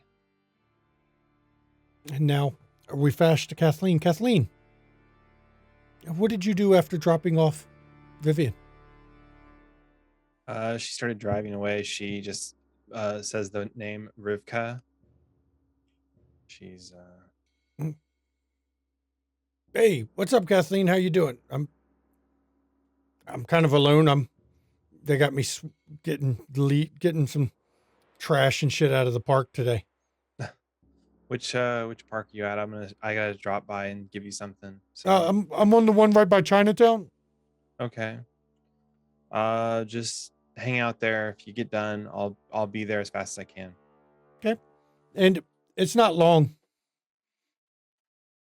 before you pull up and you see he's there.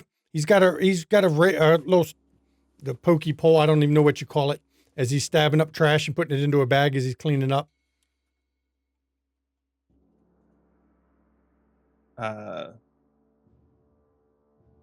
Kathleen approaches him, and she's got one of her like right hand. She's like clenching something. I'm sorry, Rivka, but your friend is dead. And she holds out her hand towards him, like, fist up, palm out, kind of like this. Put your hand out. And he puts out his hand. She opens her hand and drops the fragment of the necklace into his hand.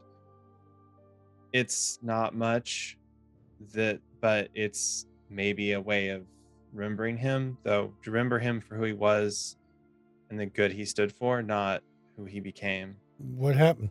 I don't understand. It's a necklace. Well, bits of one. Apparently in our final moments, we can make choices now. And one of them is to inhibit objects. It corrupted him. Doing so changed his name, and it corrupted him. Wait. He wasn't Tragoth at the end. He was something else. You're saying he lost his body and went into an object? Yeah. He was in a necklace that we found, and he was monstrous. He was horrible. He was doing things that went against what you said he stood for. He was no longer the individual that you knew or the one that you described to me. And I guess I don't want you to remember him as that. I want you to remember him as the one he was before that.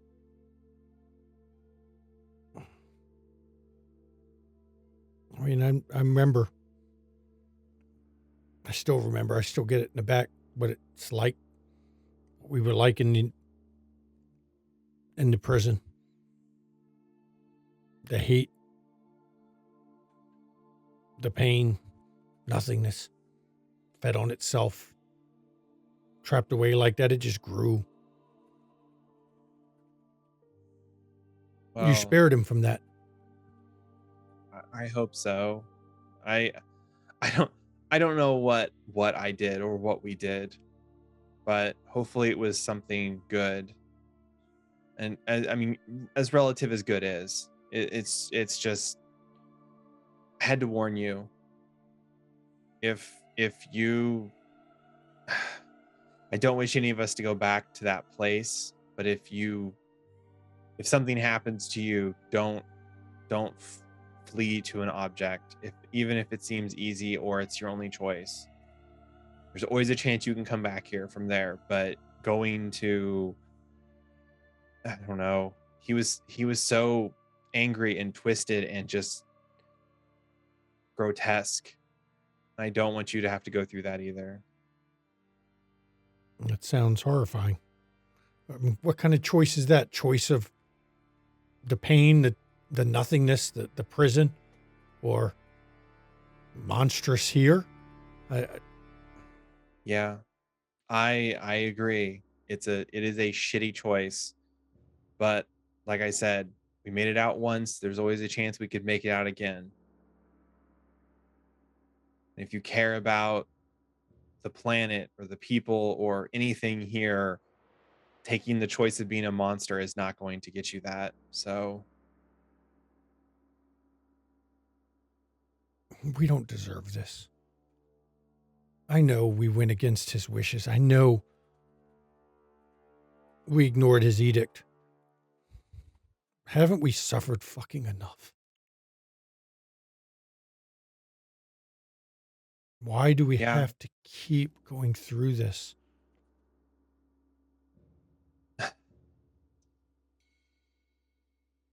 What is it? There's a saying among the humans, something about, to live is to suffer, or something. To suffer is to live. Maybe we're experiencing that, and so now we're getting a better grasp on that whole ideology, as it were. But we still can't lose faith in ourselves or what we're trying to do. I think losing our faith is probably the easiest way to get us to become the monsters that maybe somebody wants us to be. So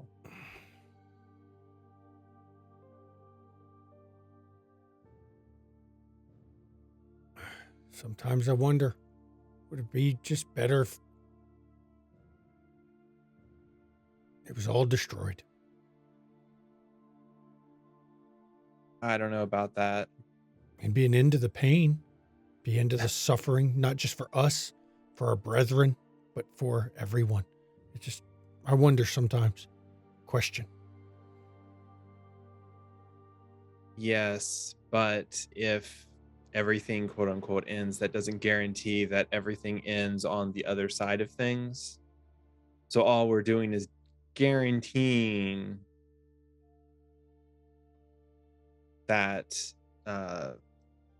we're throwing everyone's lot into having to be stuck there. There's no coming back. There's no chance at goodness or redemption or any of this shit. What chance of redemption? I mean, look. We're here. Hell, how do we get here? We stole these bodies. And then if someone kills us, we get the choice of madness or madness, pain or pain. No. We're just being punished again and again and again. And then you look around and you see children of the All-Mother and All-Father, they're being punished still. We were the ones who made the choice.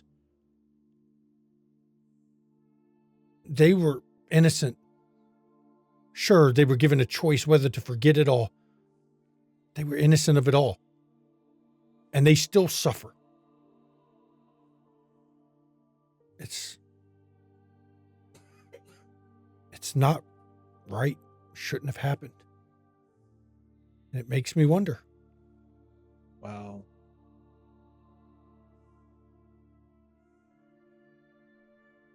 Look, I think you and I need to have a real sit-down conversation, heart to heart at some point. But like right now is not a great time, unfortunately. I wish we could do it right now, but this isn't. But I understand you're hurt and I understand that you're angry, but you have to understand that also most likely who did this to your friend was not one of the humans.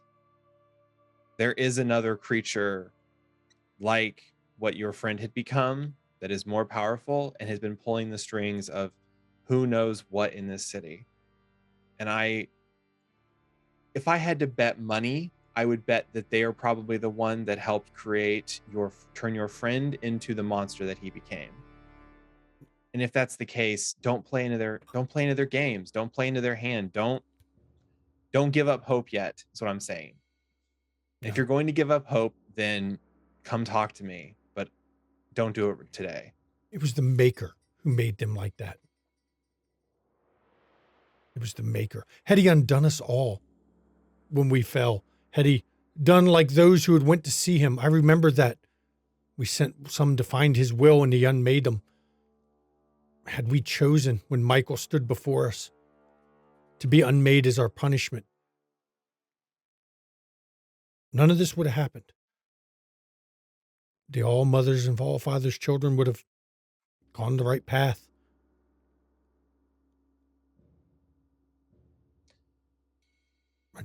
I don't understand anymore.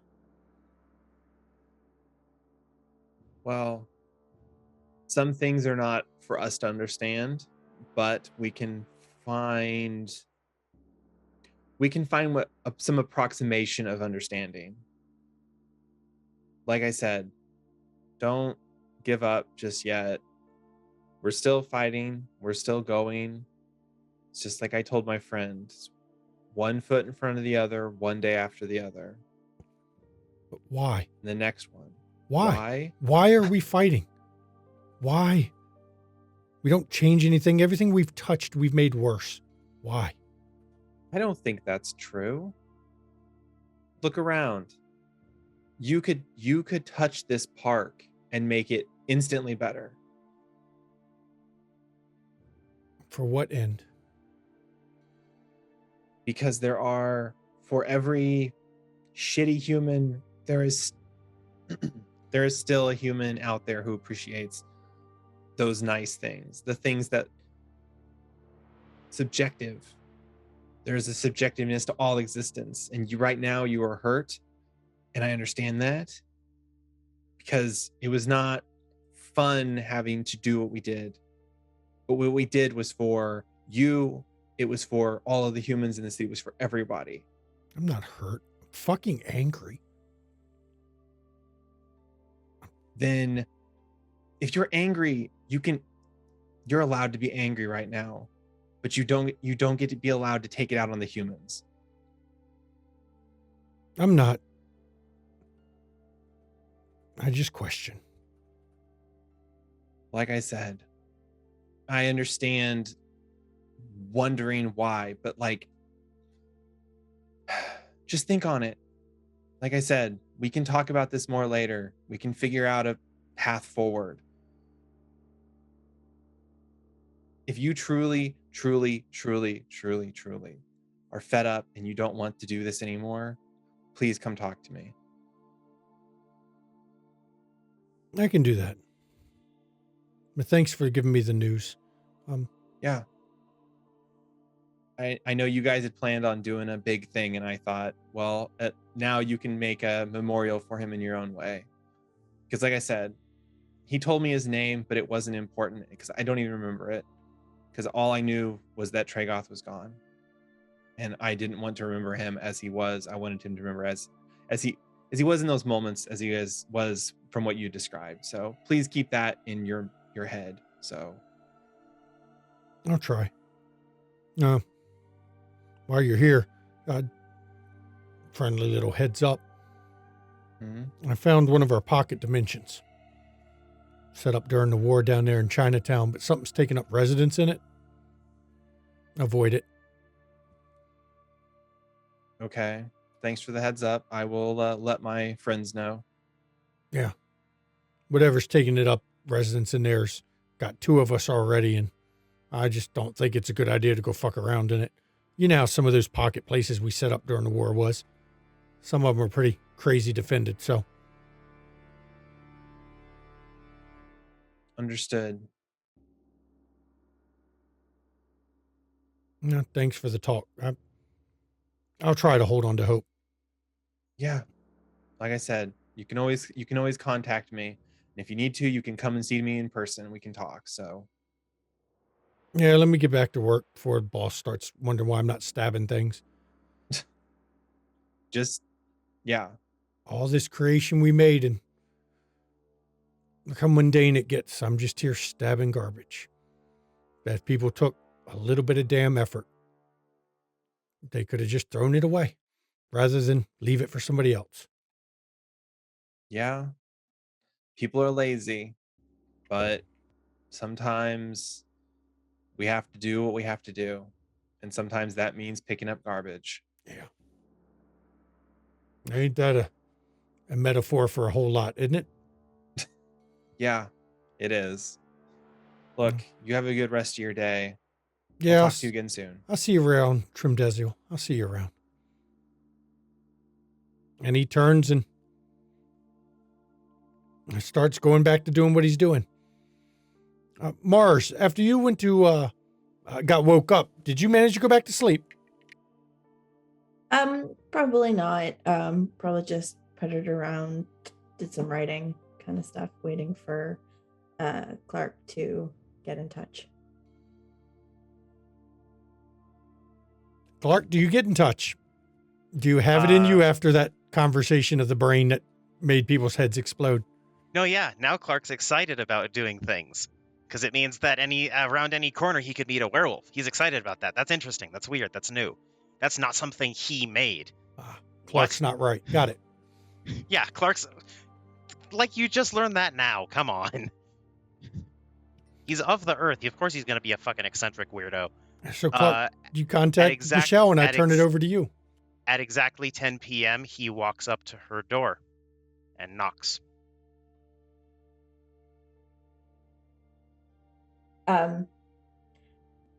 Mars opens the door and just kind of steps back.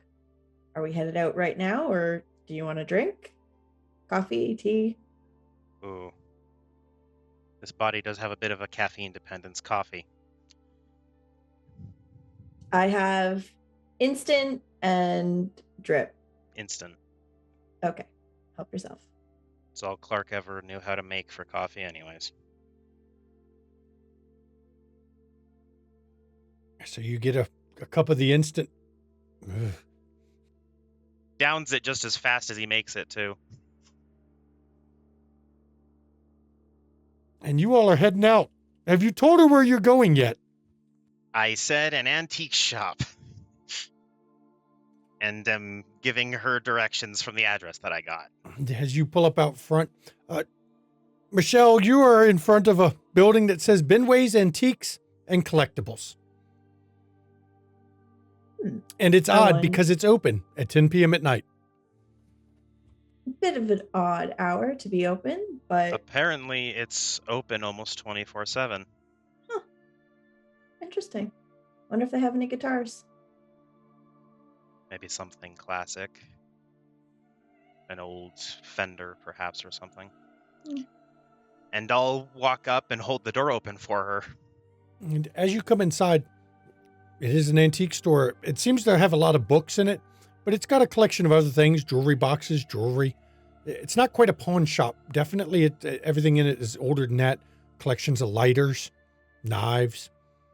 I mean, it's a wide range of things. And a man comes out of the back. He's got long, kind of stringy blonde hair and a very sharp face. New customers. Yeah, Welcome to Benway's Antiquities. Not one of my usual people.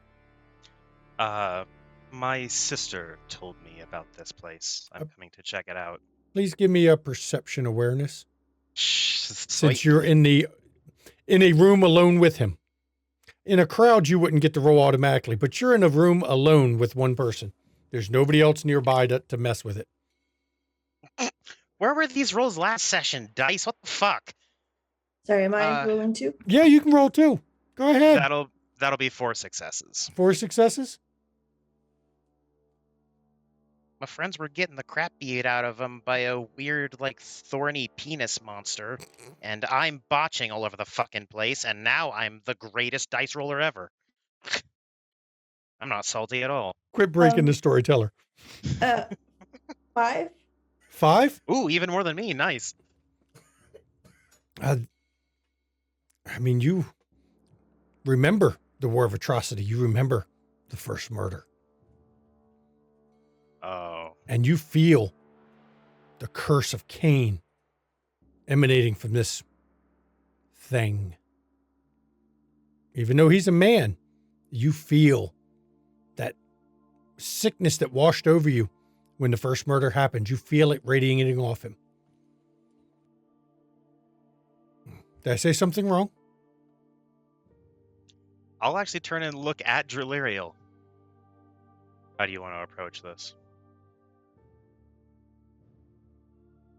Just ask what you came here for. Turn. Just here to look around. Please don't bother us, dead thing. And I storm past him. Excuse me? All right, I'll turn. Would you prefer descendant of a murderer? My father murdered nobody. I never said anything about father. I said descendancy. So please stay out of our way, blood drinker. And I'll turn and storm away again. I'm going to make a roll. Okay. And he kind of steps back, and he's got an odd look on his face as you're walking around. And then I'm looking for anything that makes me uncomfortable, not like him. And he speaks. I think it's time for you to leave. Not and you yet. feel exactly something was pulling at your mind, but you are a demon. Mind control doesn't do shit. I'm going to whirl and take my high torment form. Wow, okay. This is escalated. Go ahead. It's just like, well, that escalated quickly. Holy fuck.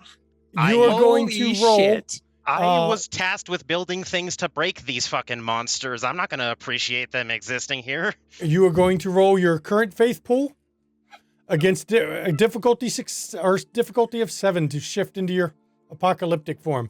And you're going to take, of course, 1 temporary torment. Fine by me. Yeah, that's 3 successes. I slide right into that apocalyptic form. Okay. It's almost instantaneous. It's not the gradual build like the apocalyptic form has been for him. He was in apocalyptic form before he finished turning around. And I would like to run up and get so close that my nose is almost pressing against his. As you go to approach him, Sorry. 1 minute he's there, the next minute the front door of the place is opening, and in a blink, he's gone. He failed his revelation roll. Ha! Vampires are not immune to revelation. Fucking waste. And I will drop the form. And then proceed to keep looking around the store. And as you look around the store, you see a number of other holy items. Actually, Mars, you kind of feel uncomfortable. Now that he's gone and you're not feeling the curse of the first murderer, you can feel a couple items in there seem to make you very uncomfortable. I also want to make note that I have turned the open, if there's like an open sign or something, I've turned it off. You turned it, and or that, so that you flipped the sign to closed. Got it. Yes. You see, never change. That's fucking beautiful. There's a Bible that makes you feel uncomfortable. A set of rosary beads that makes you feel uncomfortable. Are there security cameras? No, oddly enough, he has 0 security cameras. Cool. I start taking everything. Everything that even is slightly divine, just mine. And it makes you uncomfortable to hold it, but as you do not have more than 4 permanent torment, you do not take damage from it. Although it's probably making my teeth rattle, considering I just took some torment because some vampire pissed me off. It's very uncomfortable. You feel very dirty and unclean. I am dirty and unclean. I'll deal with it later. And the more items you pile in your arm, the more uncomfortable Michelle gets. I have a bag if you'd like, so you don't have to touch, at least. That seems good right now. He made me mad. Okay. She flings the bag over at... Yeah, just takes it immediately, putting shit in. Organized, like making sure that it all fits in there. How much do I get in total, storyteller? You get 4 different things: a Bible, rosary beads. You get another. It's a kind of bent cross. It looks like it's gotten damaged, and a vial that you're not sure what was once in it, but it's a definitely holy vial. It might have had holy water in it, for all you know, actual holy water. Yeah, take them all. At the counter, are there like pens, sticky notes, anything like that? Pens. This is the 90s, so you don't use a lot of the internet. This is the old style credit card where you have to take the carbon copy slips. Okay. Then I will just grab whatever is writable and available and write down, take care. Thank you for your help. Okay. And actually here, I'm going to make a quick roll just for my own personal self. Go ahead. All right, that's enough. Carsador is feeling impish. He's going to draw a little devil smiley face. And then leave. Wow. Yes, you all heard Mama laughing at that one. And I'll actually turn. Is there anywhere you'd like to go? So before we leave, actually, storyteller, then you said there was a collection of knives. Oh, yes. Were any of, I would like to look and potentially take one if there's one that looks like I would be interested in it. There's a number of number of bayonets. Seems to be a nice collection of those. Pocket knives. And tucked in one corner is a cavalry saber, of all things. It's a little bit rusty, but it's an old cavalry saber. Just looking at the pocket knives. There's a nice hunting knife in the pocket knife collection. Are any of them, can I make a roll to see if any of them are like cursed or anything like that? You are attuned to the powers of creation. Anytime you want, you can roll perception awareness if you wish. Okay. You might pick up something.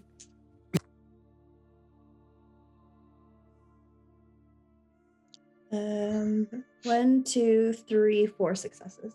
None of them seem to be, I mean, other than what coming off of Clark. No, I just want to make sure that it's not going to be like tracked to me or something later. They are just a collection of knives. Okay, so I will take one that I fancy most because I don't have any and I would like one. Okay. Nice bone-handled hunting knife. And I kind of take a look at the price tag and I don't want to pay the full amount, so maybe whatever the half amount is. It says $75 on it. How much? $75, which is a lot in 99. Yes. So I'm actually just going to put $10 on the counter. And just That's how much this is really worth. Yeah. Wow. And then I will proceed to follow Carstore out the door and leaving the clothes still closed. As you head out, I'm going to offer, if anyone would like to have any last scene on this one, any group chat between each other, now is your chance before we end the season.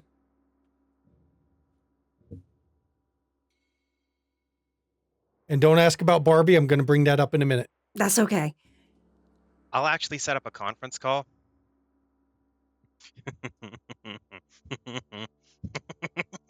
Hello. What's got you tickled? We met one of Cain's descendants. He got a little... I may have been a little bit ticked off, and I did not know they could experience it, but I believe he is currently going through Revelation.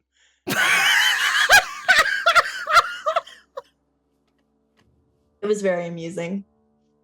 I truly didn't think that would happen. I thought something dead wouldn't register as mortal or human enough to even notice. We also have a lot more divine artifacts at our disposal now. Fantastic. I guess I've also got one bit of news myself. It is him. I'm coming over. It is him.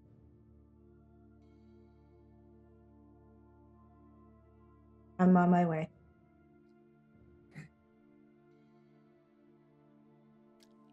Arizeth walks out the back door of the bar into an alley. And as you step into the alley, looking up in the sky, shining as bright as can be, is a red star that was not there before. She summons an air fist and punches the garbage dumpster. Oh, and the dumpster itself, Mm-hmm. the whole dumpster Mm-hmm. slides down the alleyway. Mm-hmm.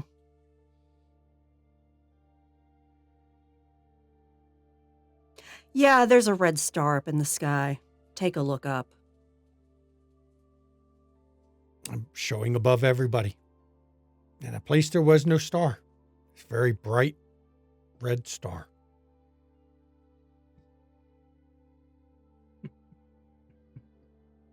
I suppose it's time to get planning then. Sure. Whatever we can do.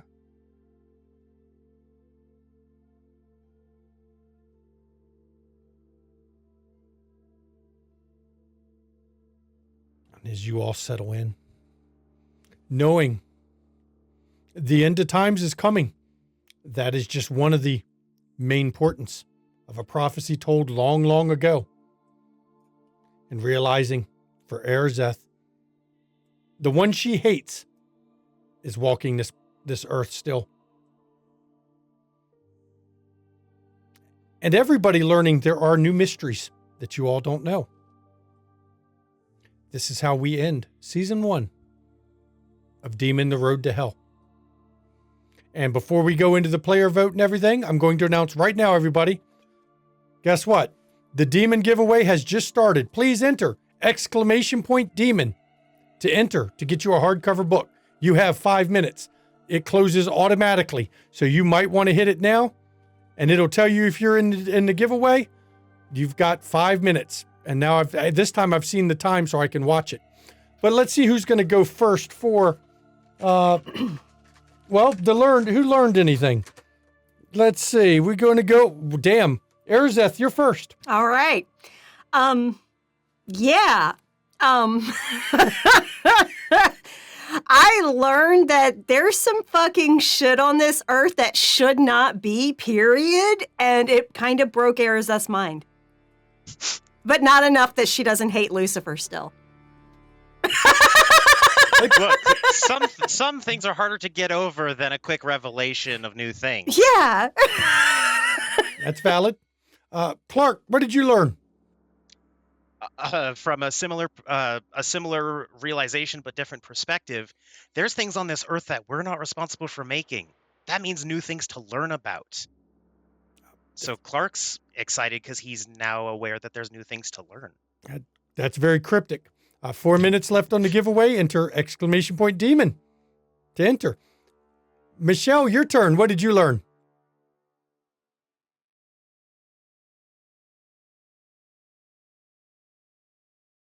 It's on you, Michelle. Your turn to say what you learned. Mars? She must. You forgot your name was Michelle? Wow. It's been that kind of episode, everybody. She learned her name is Michelle. There we go. Damn, easiest XP ever earned in the world of darkness. Goddamn. My name's Michelle? So what did you learn, Mars? Go ahead. Okay. Wow, we're all so tired. Oh. Well, no, because the first time you said Michelle, I heard mischievous, so I just blanked. I'm sorry.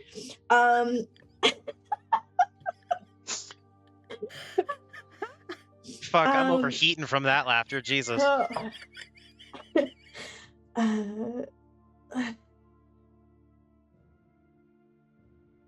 Well, I mean, without echoing what was already said, it is hard to nap when you are part of telepathic calls. Half the time we call each other by accident. That's the annoying part. It's a lot of faith butt dialing. Yes. Yeah. Yes, that is canon. It is faith butt dialing now. Yes, it is. Demonic butt dial. Got it. Yeah. Well, that's a good one. That would probably be a problem for getting a nap. So we're now down to 2 minutes left. Enter exclamation demon to enter the giveaway. Kathleen, what did you learn? Desio learned that while she interacted a lot with feelings in the beginning and creation and things, she doesn't have a real understanding of feelings. She's learning very quickly that she had more of an academic understanding of feelings, and it is kind of hitting her hard because she's starting to learn more of the actual reality of feelings while watching feelings impact other people. And that part of Kathleen that is still there and very present is saying she needs to like not worry about her stuff and help them instead. So it's kind of this like she's like hurting herself to help others kind of thing. It's what she's kind of realizing. So one thing to know about feelings, another to go through them. 1 minute. You got last minute to enter exclamation demon, people. Now we go to Alice. What did you learn? That Lucifer's fucking around still. And not only is he around, like, here, but he's likely involved somehow because the timing is very suspicious. I don't know what you're talking about. You're almost out of time. You got less than a minute to enter exclamation demon. And now it's your turn, Vivian. What did you learn? Fuck. She learned that she has no clue what the fuck to do. She doesn't know where her allegiance to Lucifer is, or even if she can conceive of something like that anymore. She's hurt, she's suffering, she feels like she failed in her leadership all those years ago and is failing again. And that fucker is back. And he spoke to her. It's going to take her a lot of time to process that. I bet. So everybody gets one for learning something. So right now everybody's up to 3. And now we're going to go around. Well, let's announce the winner. I'm doing that now. I got it ready. But we're going to do the player vote next. The winner is Junie. Congrats, Junie. Junie Von Esch. You won. Junie won. Woo! And if you didn't win, don't worry. We will be giving away more books in season 2. I bought a whole stack of them damn things to give away on the stream. So expect when we come back for season 2 to be giving away some more of them. So, hey, make sure you're following the channel. Make sure you're keeping an eye on things because you'll get more chances to win it. I will get with you, Junie, after the stream so I can get an address to send some shit to you.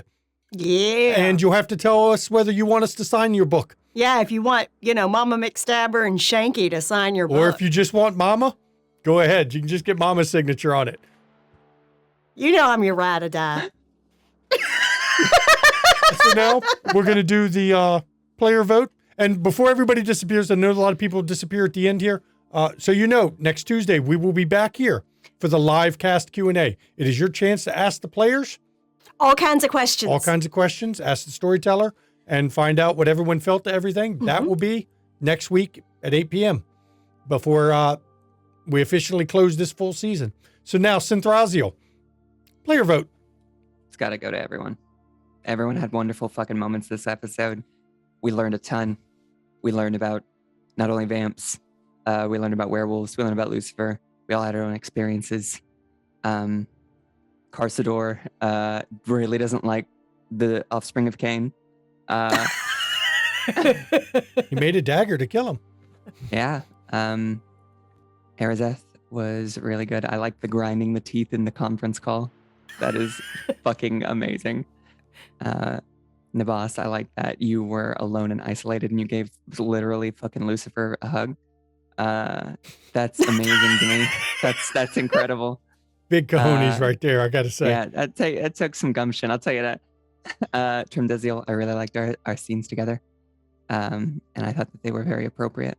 And Drillerial, I love like a ton about like basically every episode. I like that you keep having this presence to insert exactly where you're needed, and you keep doing that. And also, I really like that you were napping while the conference call started. And you were just like, "Wait, what the fuck?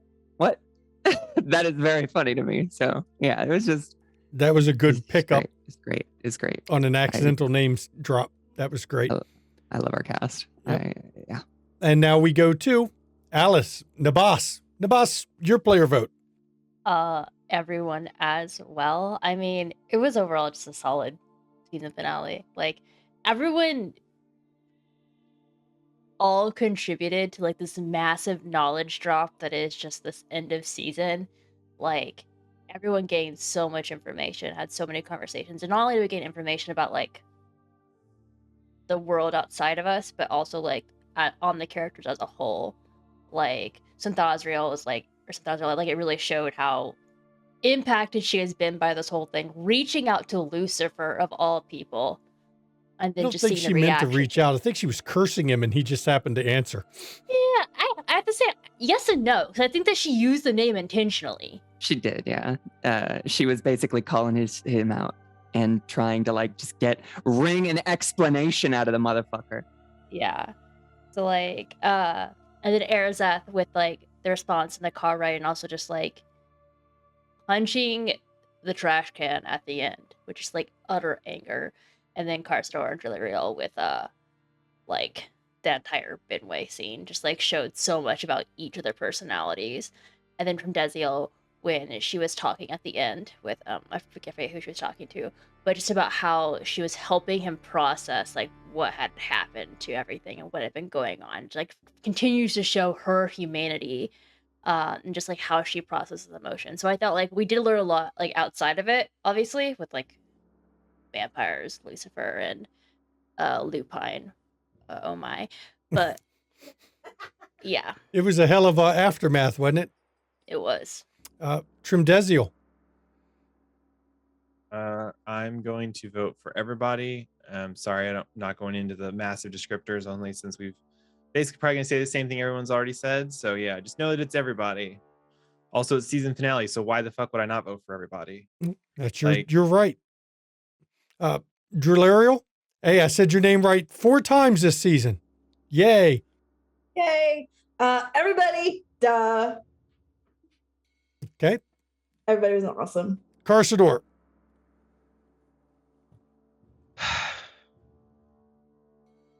We were all the most human we've ever been this episode.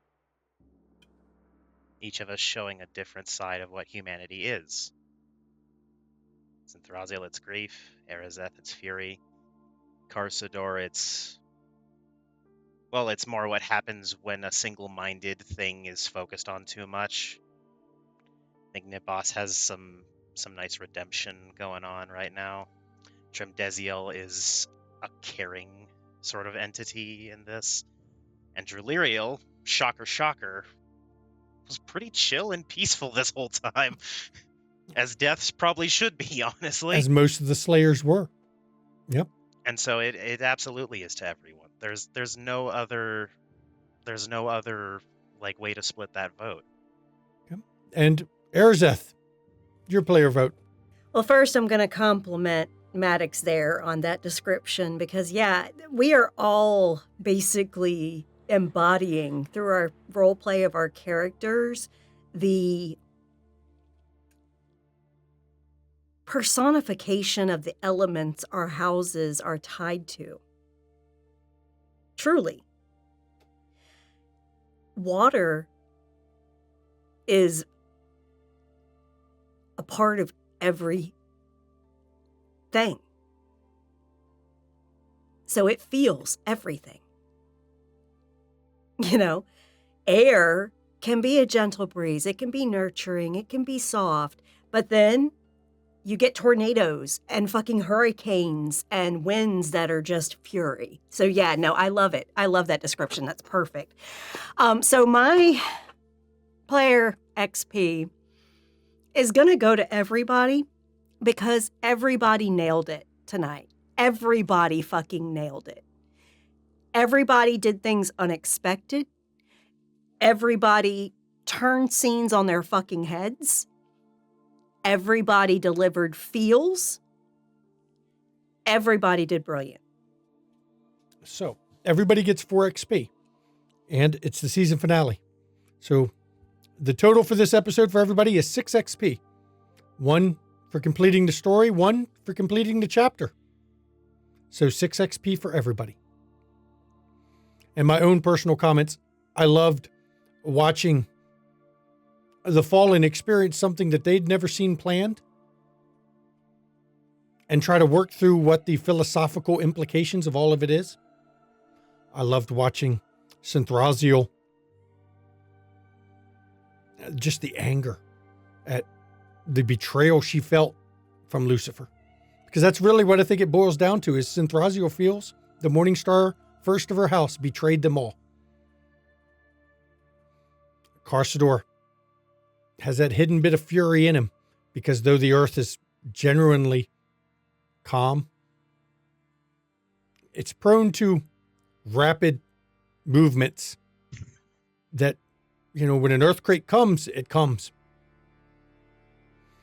And I have to say, Drulariel, I love it.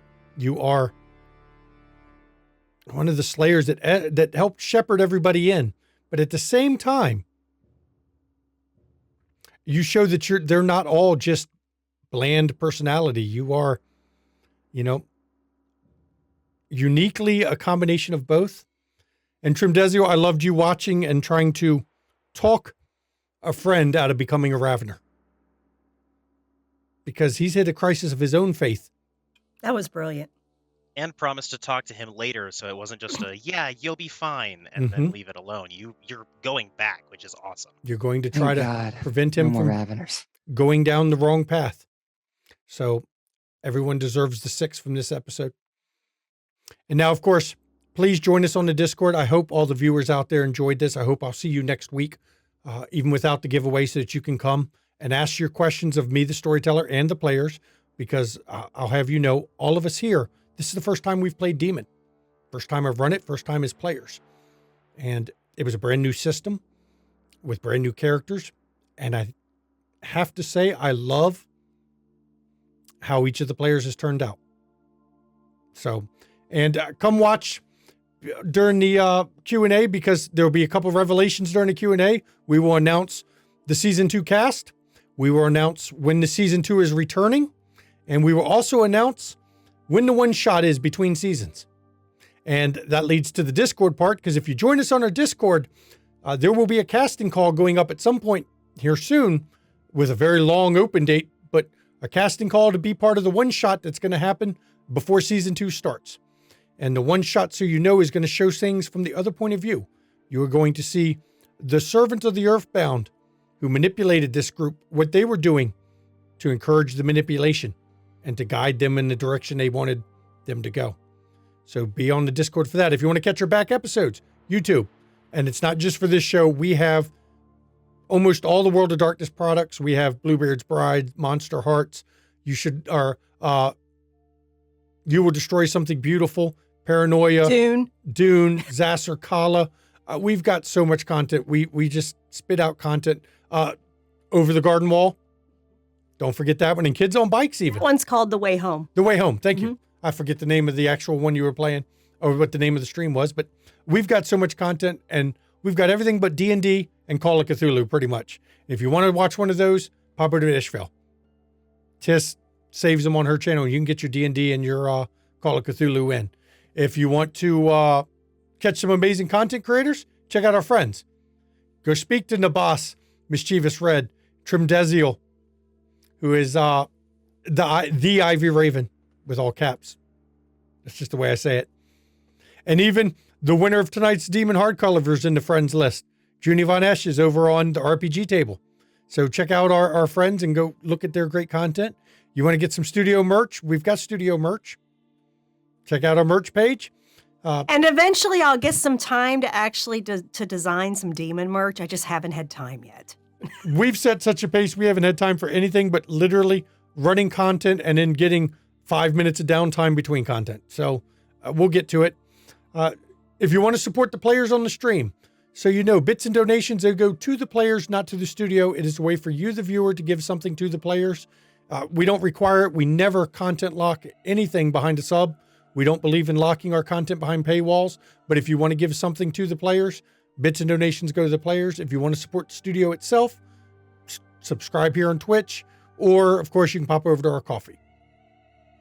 That'll support the studio. And now I can turn it over to my wife for the amazing schedule because, well, we've got some schedule. It's not as bad. It's not as busy as it was.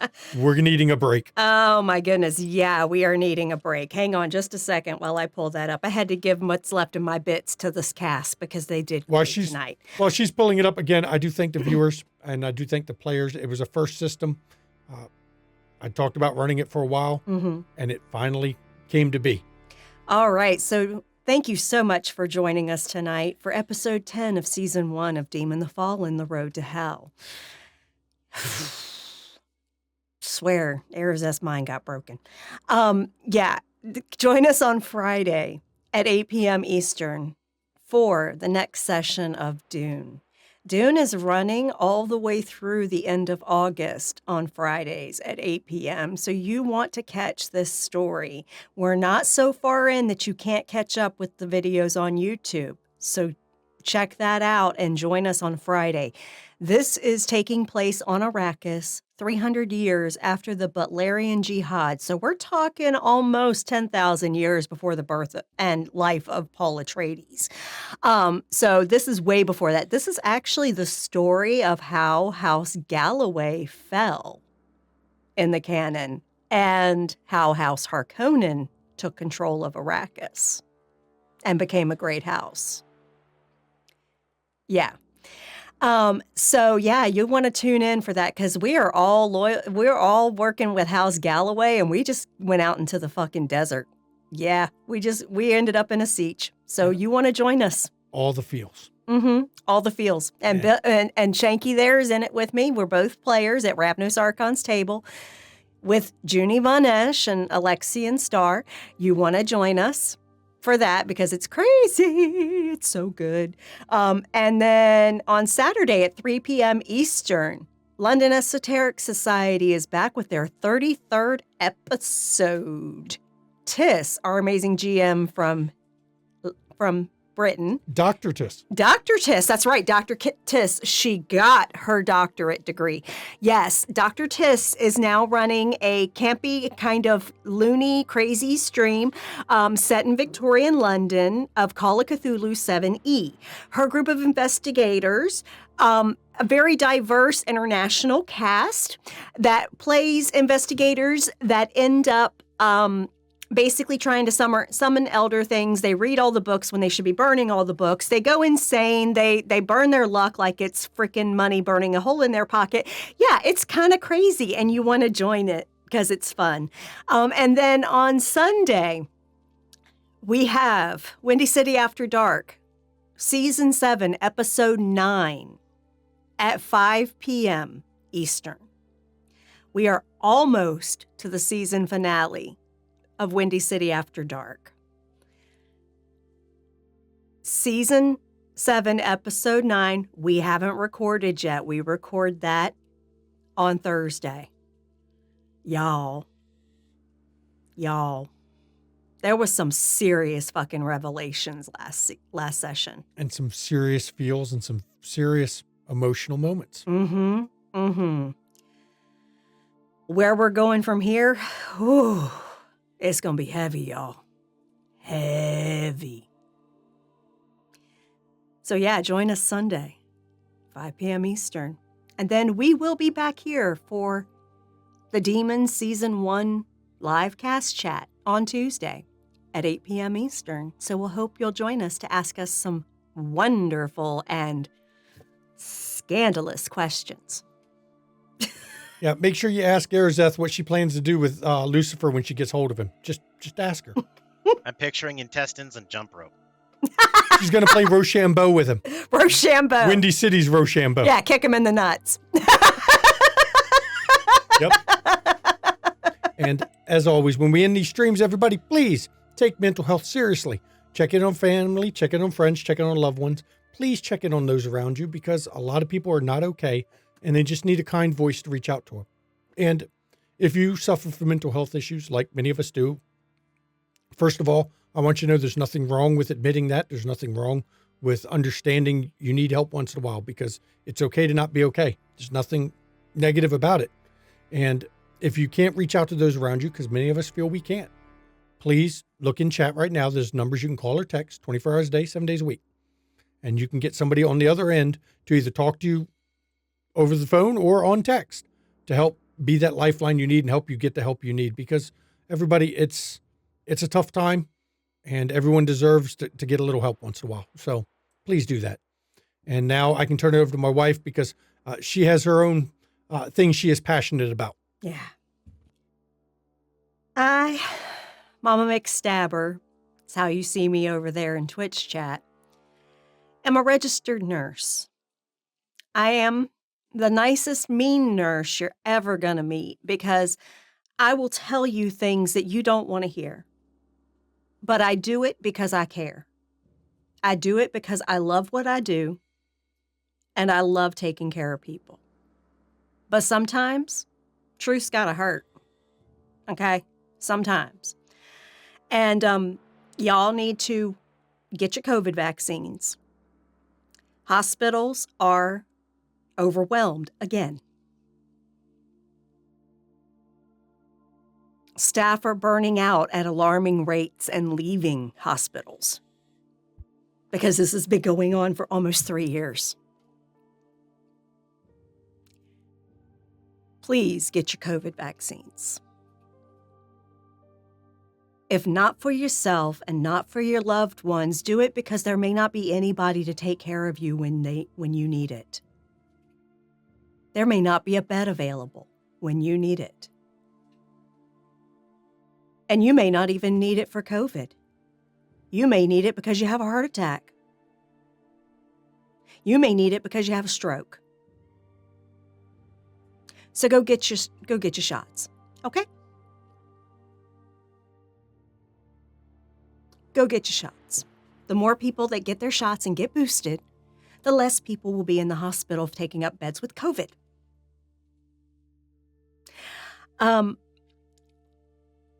Also,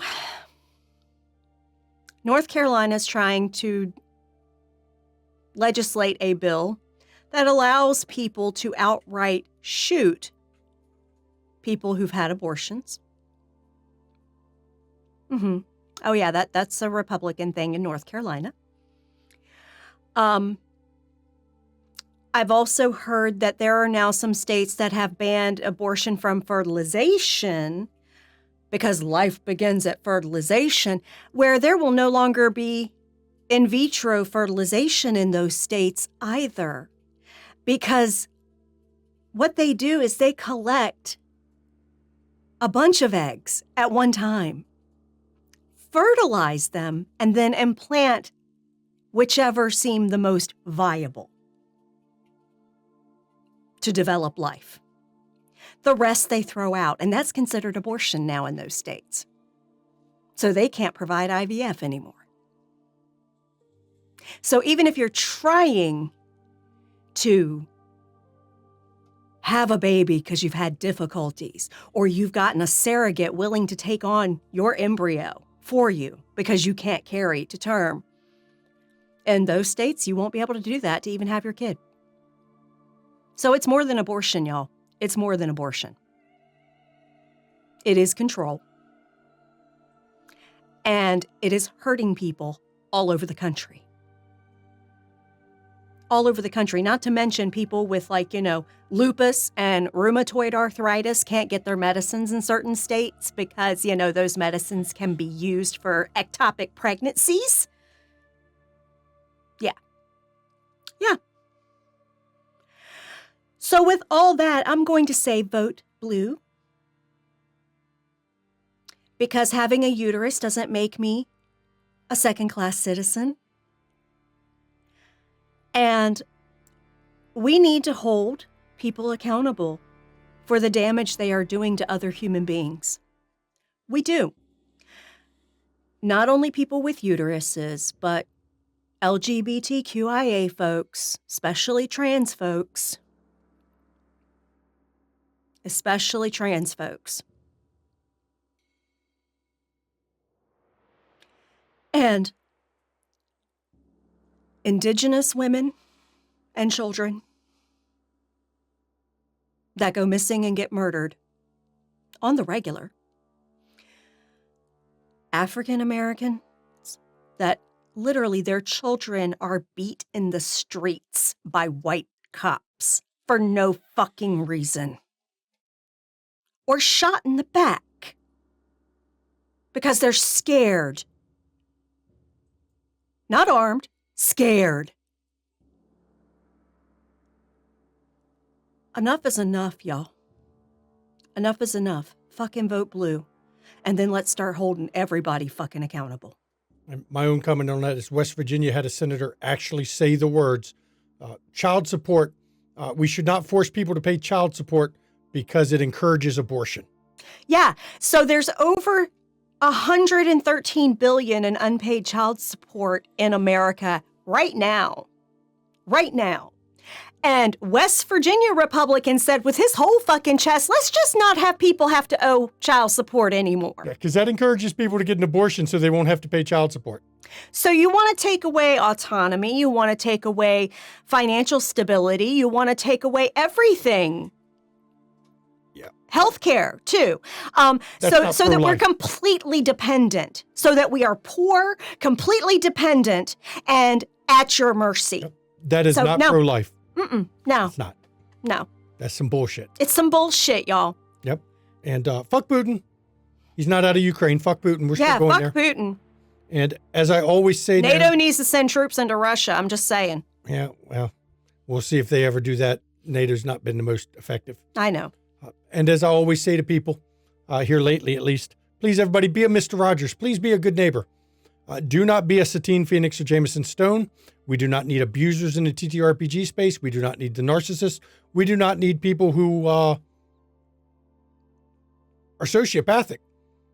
We really don't. We get enough of that. We don't need people like that in the hobby. Please don't be like them. We have enough of that in our politics. Yeah, be a good neighbor. We're all in this to play games. We enjoy games. Be nice to each other, everybody. And as storyteller, I am proud to say that season 1's a wrap, everybody. I do thank you all for coming. See you next time. Good night.